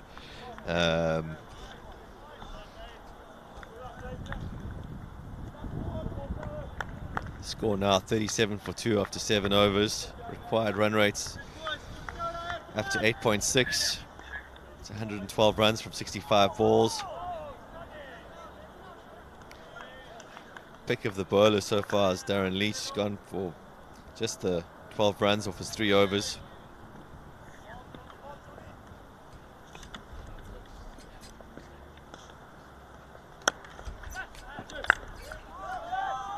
Right, that's a fantastic shot from Shankar. He's just opened his body up and punched it over extra cover. Just what we were speaking about a moment ago, though, the captain had got the fielder just to come 10 yards off that boundary down towards the canal to ensure there wasn't a second run, and he's been caught out. There is no worse a feeling as a fielder as when, in theory, the rest of the fielders think you're on the boundary, but you're actually 10 off, and then it bounces for a 4 over your head. It's a tricky one because it is a long boundary and they were running the 1s and 2s hard, so that's created by the batsman's effort in the middle there. Oh, he didn't need to do that. Oh, bowled. again, that was that line, that Midland leg line. You can see that Shankar was desperate to try and work the ball into the offside. He opened himself out, and the Welsh bowlers had just, you know, tailed into Midland leg, cramped him up for room, and got the wicket. David Hughes there on the board.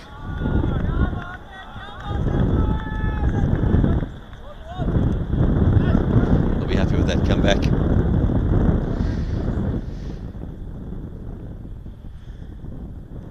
Definitely, for me, you know, the Welsh seem to be pulling momentum back here, and you know, I think Singapore are going to have to do some serious rebuilding work in these next 5 overs to give themselves any real shot of getting over the line here. Just started to find his feet there, Shankar, and got out at the wrong moment. That's when Tom Blackwell actually just kicked on in his innings, and Singapore now 41 for 3. If you're a betting man, you put down a few quid on Wales winning this one. Still early days though.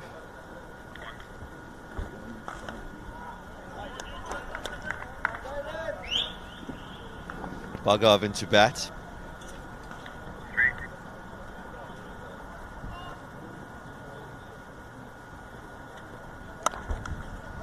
Need to run hard again.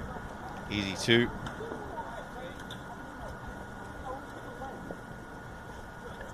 See, Bjorn, I just think for 2 or 3 overs here that, you know, especially with the off spinner on, you know, there should be a comfortable, you know, 5, 6, 7 and over, just working that into the leg side. Low risk cricket. You know, said about maybe trying to get to 60, 65 at halfway, and then come downwind into the second 10 overs. Exactly right there, Lee.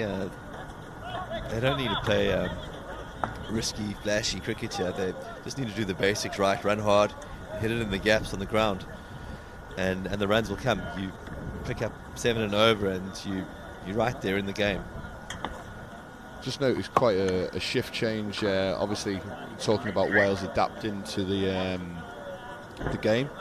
They've got some of the lads who have probably got a little bit more pace. They've very quickly been moved across over to the bigger boundary, and some of the guys who are maybe not as quick in a straight line have been sent over to the shorter boundary here.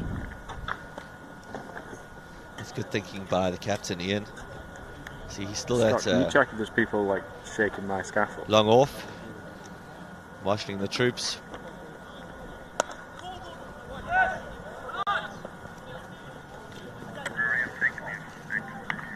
And later on this evening, we're going to have a prize for Play of the Day, Lee. I think the skipper of Singapore must be in contention for that. Got a few other prizes for the best batsman and the best bowler.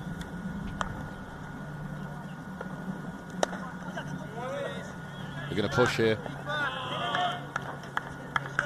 See, even though they didn't take the second run there, just the intent is just the right thing to do. Make sure that the fielders are having to work every ball into the outfield.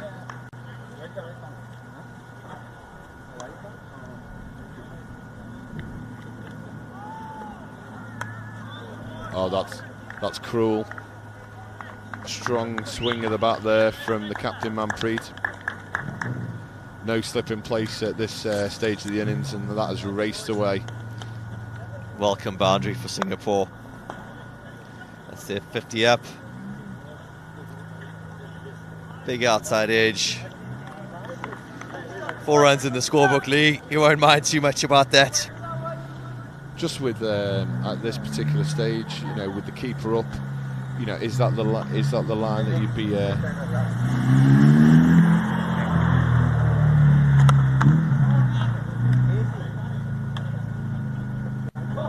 Oh no!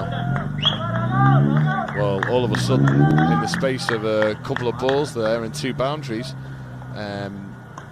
Singapore have just started to kick on. Bargaff with a lovely shot into the leg side, just got on top of it, just rolled his wrists just to get it a little bit wider or long on, put the fielder under pressure, and that was, you know, quite a bad misfield there.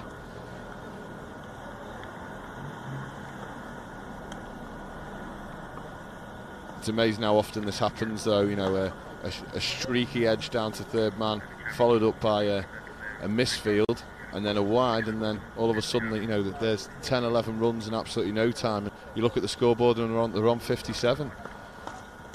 The pressure's got to the bowler here, whether it's, you know, he's frustrated by, obviously, you know, the batsman getting away with an edge, or then all of a sudden that misfield down there. But that, you know, that's put Singapore in a much healthier position, and the run rate's dropped, which was up at 9, you know, in the space of 1 over, you know, quite a manageable 8. Swings quickly this game of cricket. Gareth Evans there, he's bowled the 2 overs for 24 runs. So if you're captain Ian Martin now, obviously Darren Leach has bowled 3 overs for 12, and he's bowled 2 overs for 6. You know, would this be a time now where obviously Manpreet and Boughton have started really well here? Would you maybe bring one of those guys back on in search of breaking this partnership?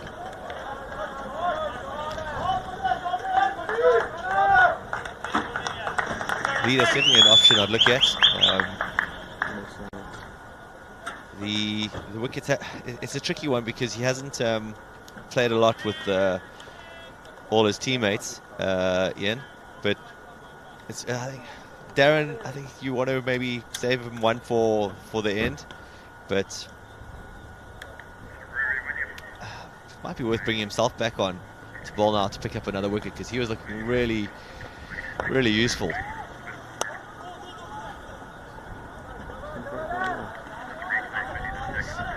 I'm very much enjoying watching this Manpreet Singh play at the moment. His footwork so far has been outstanding, and he's really starting to give the Welsh team a bit of the run round here. He's getting inside the ball beautifully, and he spotted a gap at extra cover, hitting a boundary in a 3 already in this over. Makes it very, very difficult for the opposition captain. Obviously he's got it set at 3-3, which is required at this stage, but you know, when a player starts moving his feet as he is and running between the wickets like they are, all of a sudden you know, the run rate's just coming down all the time. More good running there from the batsman. This time it's Barkov. He's on 21 off just 11 balls. 2 fours, got a strike rate of 190. Last ball of the over. Just in the background of the shot now, you can see the Sri Lankans have actually just come down for a bit of a practice. Again, all these teams preparing for their first game of the competition today, and I'd imagine there's some nerves and some excitement amongst the opposition players. I'd certainly like to be one of these 2 teams. I'd like to get my first game out of the way, settle the nerves. But obviously for a lot of the other sides as well, you know, I'm sure some of the captains and the coaches will be having a good look at some of the tactics that are employed, and hopefully taking that into their game this afternoon. Definitely nice to get the first couple of games out the way early. If I was the player, I'd definitely be here watching the opposition to see who the players to watch out for, stealing a few tips from the players that have done well.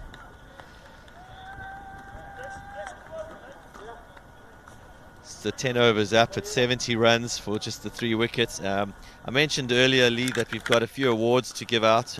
We've just thanks to our sponsors, BAS, who've got some co-branded BAS, LMS cricket pads and cricket bats to give away to the player of the day. So on Facebook, let us know who you think's deserved winner for player of the day, batter of the day, and bowler of the day. Facebook.com/lastmanstands. You can just send us your comments. Let us know who you think's deserved. At the moment, for me, player of the day, still the skipper from Singapore, Manpreet Singh, but a lot of cricket to be played today.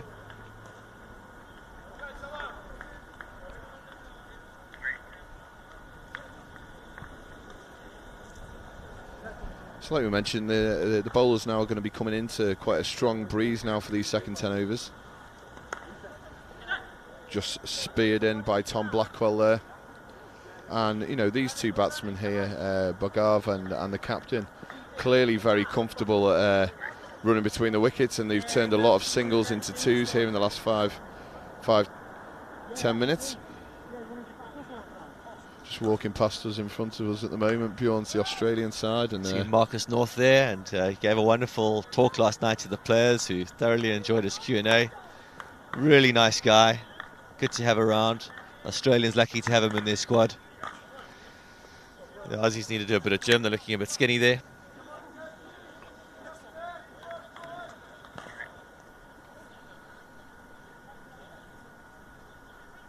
Really is going to be a cracking week of cricket. A lot of fun, a lot of banter between the teams, good camaraderie. Halfway mark here for the Singapore team, Lee. Who's your money on at the moment?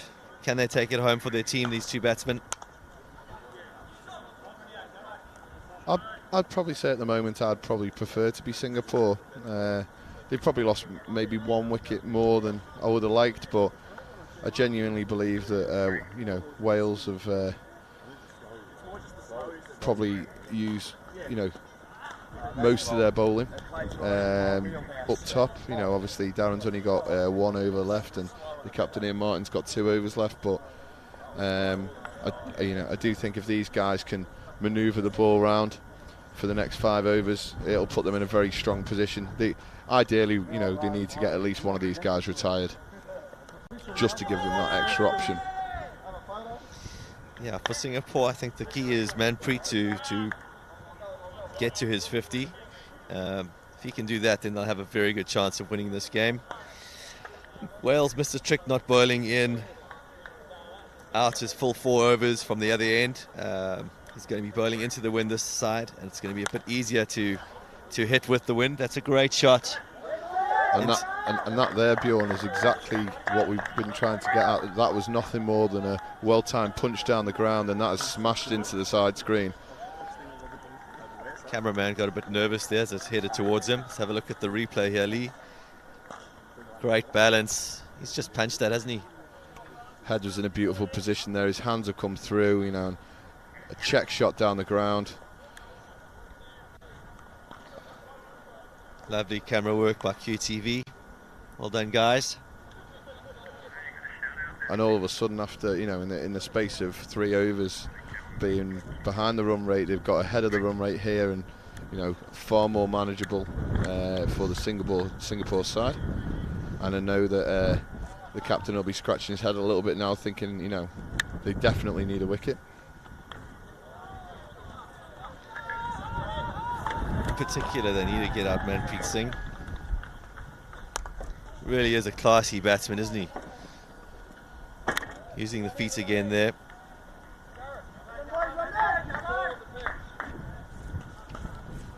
Quite an interesting tactic, this, from the bowler. It's something that came into one-day cricket, bowling the off-spin around the wicket, try and close off the offside. It's very difficult, obviously, with the rules being 3 and 3. You may look to ideally have a man over from the offside onto the leg side, but, you know, all I'd say is that Wales at this precise moment, you know, desperately need a wicket, and, you know, he's going relatively negatively into the pads. I'd probably like to see him come over the wicket for a few balls, see if he can get a little bit of purchase, come through the gate. But they obviously think they need to stem the run flow just for a couple of overs, because obviously it's been an expensive last few. Batsman happy just to chip away, run the 1s and 2s, which is exactly what they need to do. Oh, a direct hit there would have been gone. It's a good effort.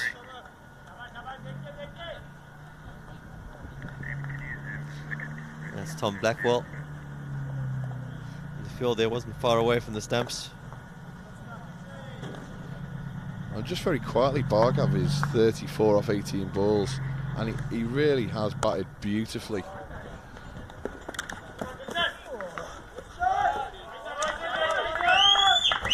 that's the problem, going around the wicket, slightly off your line, and it's just a free hit on the leg side for the batsman.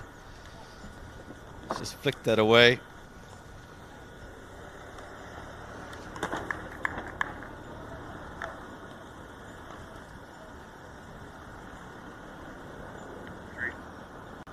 He's just played that fractionally out in front of his body, just getting it behind square there, taking that fielder out of play. It's a fantastic effort out on the boundary, but and see, that is the problem there. There's a boundary and then an easy single into the leg side, and you look up and another over passes, and another very comfortable over for Singapore. Really good batting by Bhargav there. It's 39 of just 20 balls. Definitely a swing and momentum here in favour of Singapore. Last 10 balls gone 1-1. Wicket dot 6-2-1-4. So some good batting there. Good momentum from Singapore. And I'm going to take a short break and hand over to the Singapore franchise owner, Kunal, who will be joining Lee Dixon.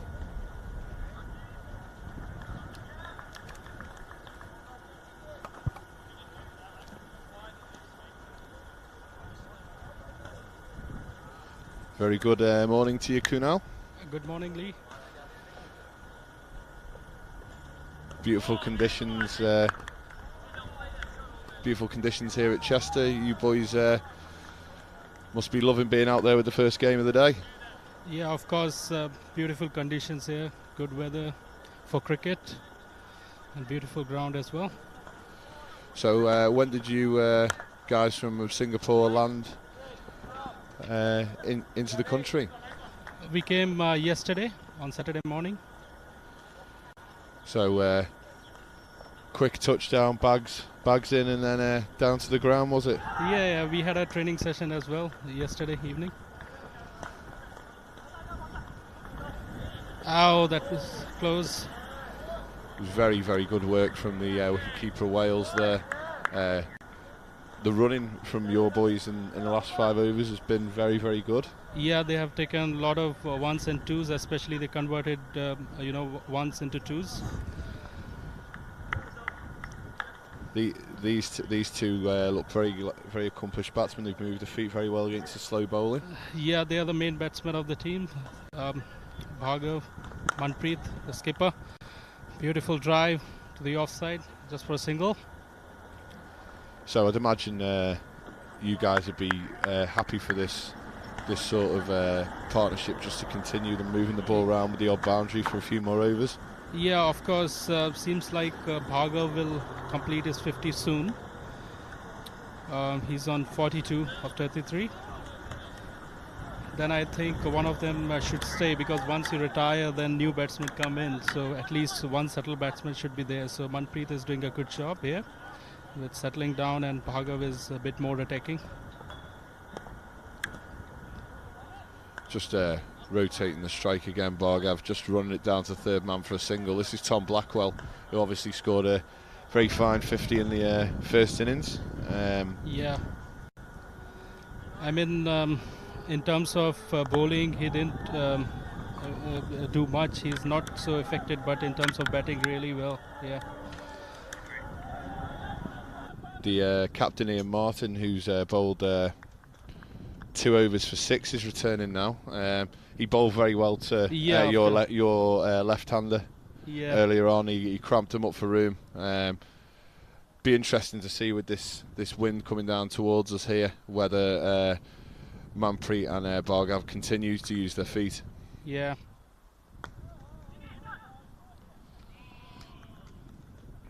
With his bowling action, seems like he's going to bowl slow, but suddenly he has good, flat deliveries, ball bit quicker in the air.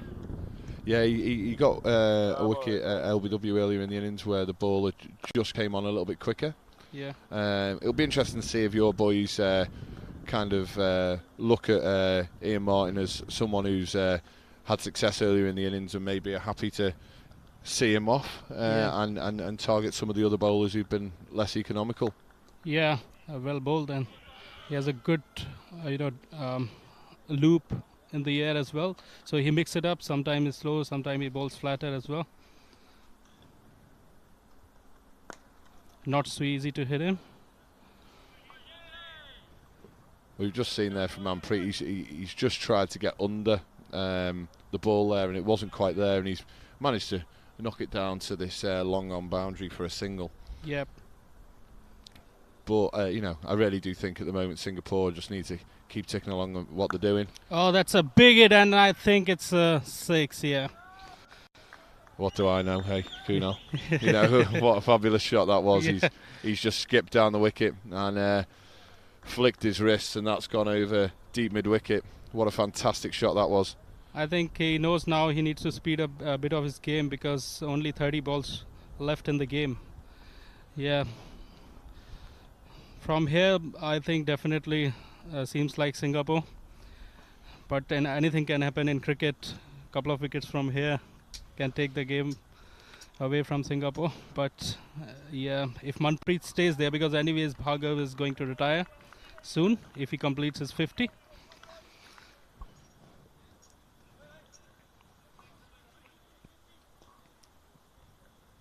I do genuinely think as the games go on today, we will see more and more boundaries and sixes as people adapt to the conditions. And I know a lot of people are looking forward to the Pakistan-India game later today. Yeah, and as well as I think Australia versus Sri Lanka game. Oh, well, That's a boundary. it's a boundary. It's a pretty woeful piece of fielding out on the deep cover boundary. Darren Leach has just got the wrong side of the ball there and gone with his foot by the looks of it. He looks absolutely disgusted with himself. He won't want to watch that back on Facebook Live later. Yeah. Harkirat is a new batsman in. I'm a bit surprised with LMS Wales. Like Tom Blackwell was a bit expensive and they continued with him. Yeah. Well, that's Bargaff, retired on 50 off 29 balls. Getting a very rich round of applause as he just raises his bat in front of the pavilion, which is filling up nicely here at Chester.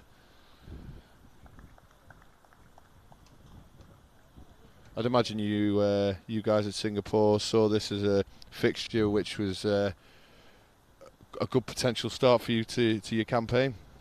Yeah, of course. I mean, especially for the players coming here and play good level of cricket on turf, it's fantastic opportunity for them, as well as back in Singapore for local teams to join in at LMS, because they give opportunities for these kind of international events, because in Singapore we mostly play on AstroTurf, so it's going to be a really good opportunity for upcoming players and for these players as well.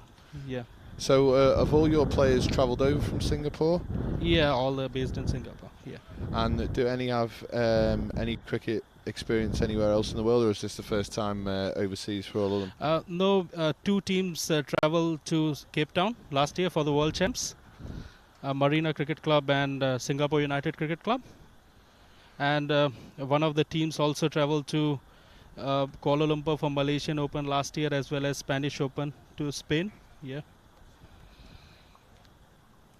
So, as a franchise owner, are you well involved in making sure these teams attend these events? Or yeah, of course, we do a lot of hard work on the back end, to prepare the teams and develop cricket in Singapore. And myself as well, I run the club, Singapore United, and I play as well there. Yeah. So tell me a little bit about Singapore United. Is that I'd imagine it's something very close to your heart. Yeah, of course. We did a lot of hard work to develop SG United. Yeah, in terms of developing, we do have juniors teams as well, and they play in the 11-a-side as well as LMS tournaments. So we have a member 50 odd junior members, and then another 50 senior members. Yeah. That's fantastic. You must be absolutely delighted with that. Yeah. Just looking at the scoreboard now, 113 for 3 here. Singapore still just ticking along nicely. Oh, that's a beautiful shot. Straight down to the ground for a 6 by captain Manpreet Singh.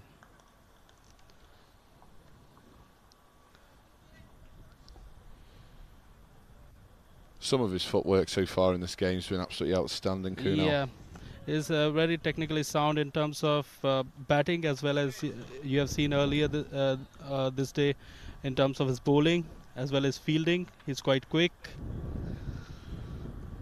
Well, he's putting himself in a nice spot to be in the mixer for player of the day at the moment. Yeah, of course. My vote is for Manpreet Singh at the moment. Yeah.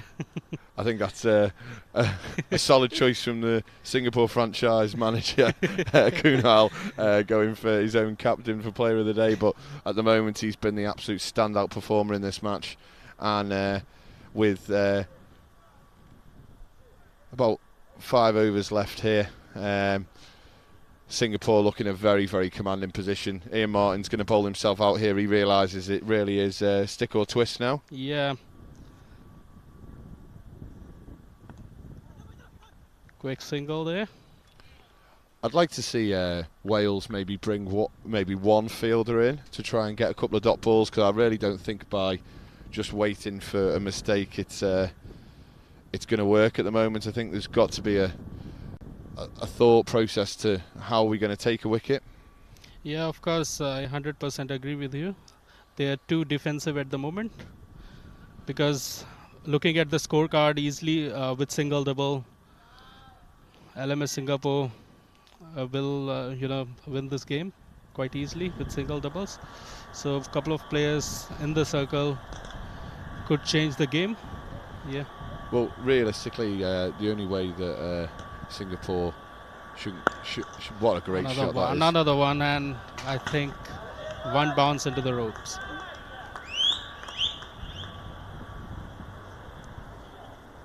Again, me and Bjorn were talking about the first half, obviously hitting downwind here. That really was just a little punch down the ground. Lovely feet, one bounce into the side screen. Yeah. You know, he's played 2 shots in the last couple of overs where straight as a die down the ground, his head's in a beautiful position. Yep. Well bowled. But good cricket by Manpreet Singh after boundaries single to rotate the strike. So who's your next game against Canal? We are playing tomorrow. I just need to check. Sorry to put you on the spot there. Right, the ball's gone high into the air here, out deep mid wicket. Oh, that's 6.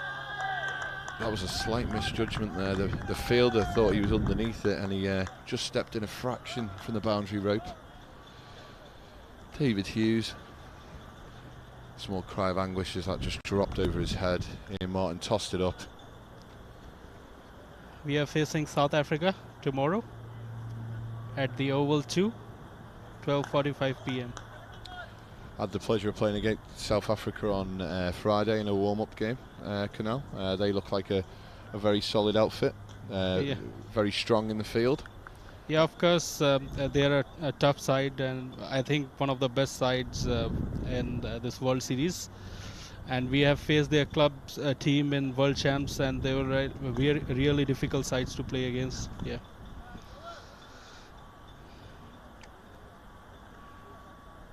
But in LMS format, anything can happen. Even Definitely so. And watching you guys in the field before, I thought the 2 opening bowlers really looked like that they were causing the batsmen problems. Got some early wickets, and the quality of fielding. You must be absolutely delighted with the way your boys fielded. Yeah, of course, feeling a bit proud because it's a good opportunity, as I mentioned, for the team and the boys to travel here and play in this fantastic event. And performing here, it's a bonus,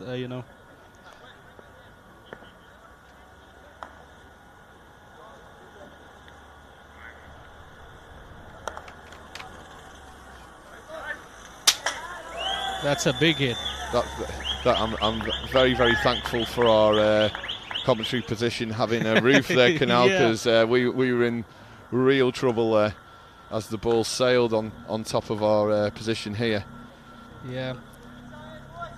Tom Williams being brought into the attack here.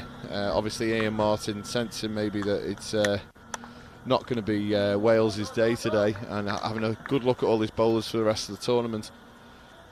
Curtie's come in. I was really impressed with his bowling in the first half. I thought he did a very solid job. Yeah. Quicker through the air than you think. Yes, quicker through the air, as you mentioned, and as well as good fielder. You can see he took a couple of brilliant catches. And in terms of batting also, he can score quick runs. He has ability to hit big sixes. That's why he's batting a bit lower down the order. We keep one player, to support the team if we need quick runs.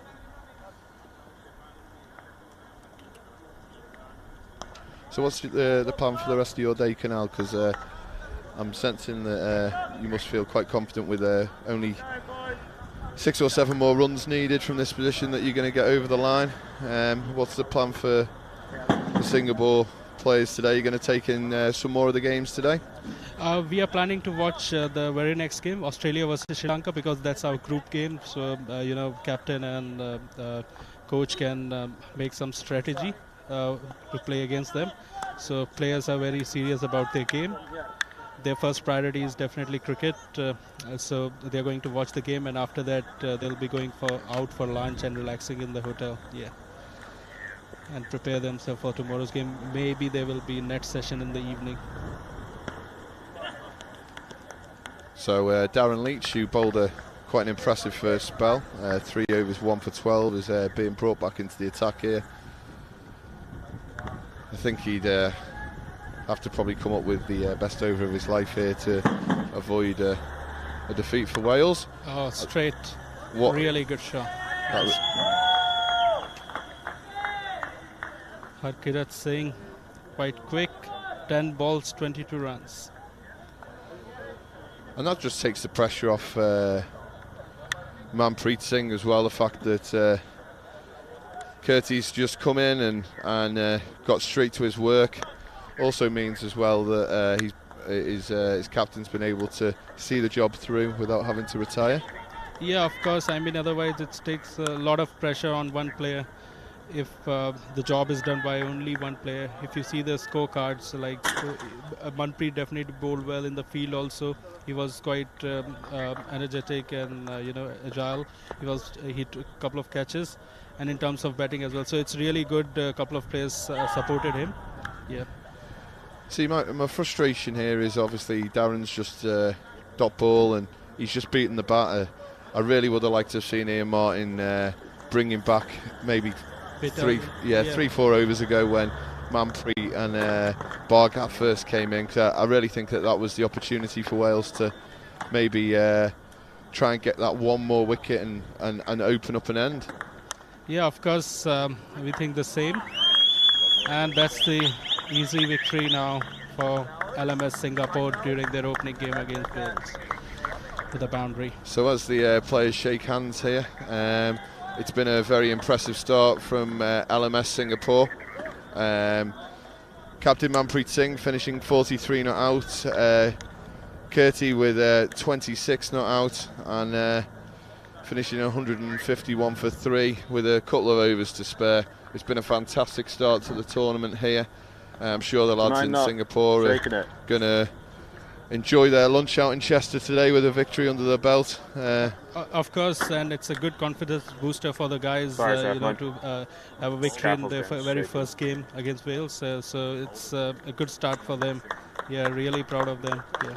Well, Kunal, congratulations, and I'm sure we'll be speaking to you more throughout the week. And we're going to just see the lads wander off now, but enjoy your day, and we'll see you then. Yeah, thanks, Lee. Looking forward.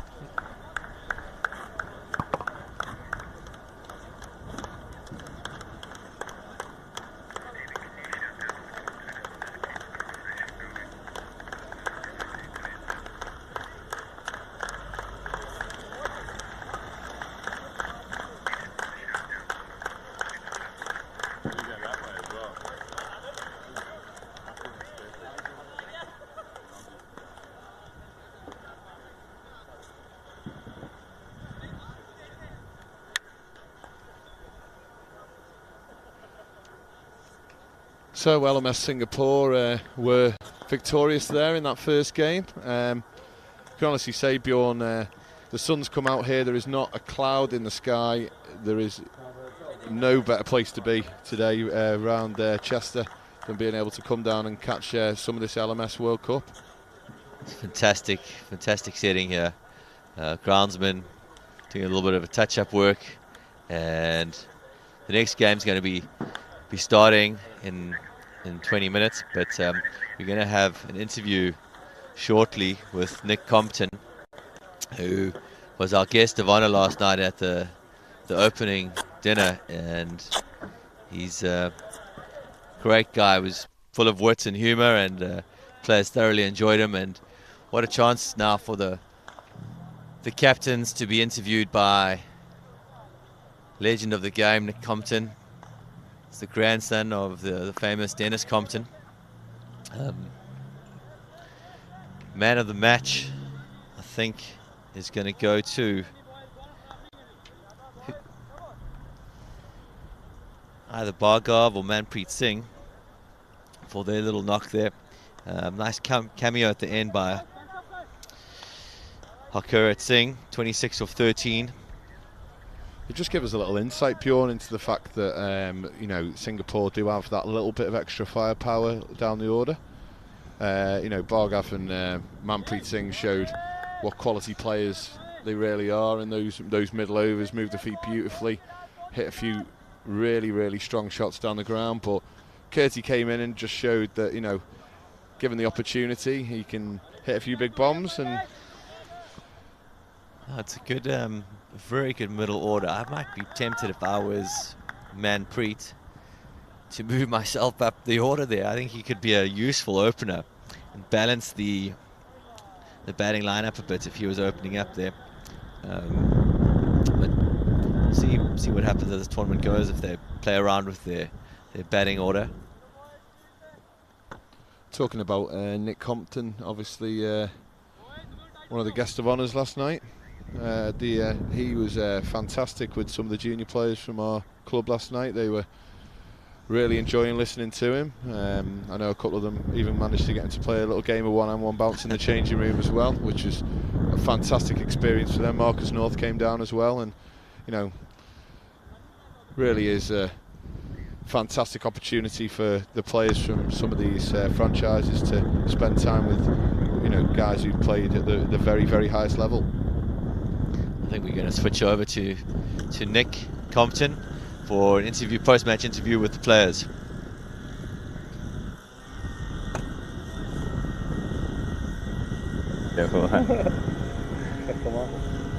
Well, that was a great finish to the first game of the Last Man Stands World Series. We've got the losing captain, unfortunately, from Wales, Ian. Ian, a tough first game for you. Yeah, steep learning curve, definitely. Yeah. After the start, we had on a brilliant catch out in the deep. What were we? 15 for 3, and looked up against it. So we did really well to get to the top we did. In the end, it's proved 20-30 runs too short. But yeah, we battled hard in the field. Took a couple of wickets we thought we were in the driving seat after 8 overs, and the 2 lads in the middle batted really well and killed the game off. What are the conditions like? Obviously, we're all kind of eagerly anticipating the next week. Was it a good wicket? It is, yeah. I actually play cricket here as well. It turns here. There's a bit of turn bit in it for the seamer. Good to bat on. Right. Big field as well. So yeah, with only 8 men, it's tough to defend. No, absolutely. But lots of games to come next. And any changes you're going to make for the next one? Any tactical changes? I have not think about the tactical changes. Maybe 1 or 2 bowlers. We've got a good player coming in from us, ex-Glamorgan player Dion Holden. He's coming in tomorrow, so he'll make us stronger. But yeah, tactics-wise, not sure. No. Okay, thanks, Ian. Very good, mate. And let's get in the winning captain from Singapore, Manpreet. Well done, mate. Congratulations. Good start to the tournament. Yeah, actually, I mean, first of all, I want to thanks to us Last Man Stands. There are a lot of fantastic facilities in England. Yeah, a lot of good wickets and nice atmosphere. Yeah. So coming on the game, it was a really good game. Yeah. I mean, they played really well. I mean, we got a few wickets in early overs, but after 6 overs, we just a lack of fielding, I mean, the bowlers as well. So after that, I mean, in the end, we caught up again. So we got up good wickets in the end. So I think we sixed them to 148. It chased the score. Yeah, we chased easily in the 18th over. Okay. Yeah, guys played really well. And you bowled well. You led from the front. Yeah, I mean, I got my over in the last because main bowler I finished early because he was bowling really good in the. He had a good swing in the first 4 overs. Yeah, so I just gave him bowling in the first overs. And tell us a bit about your young Singapore team. You got some good players. Yeah, a lot of good players actually. I mean, through Harkirat Singh and Bhargav and Raghav, they played really well. Like in the critical situation, they took us single doubles. That's the game we can have here. So yeah. Brilliant. Thanks, Manpreet. Well played. That concludes the first game from the World Series. Singapore beating Wales quite comfortably in the end. Look forward to the next game.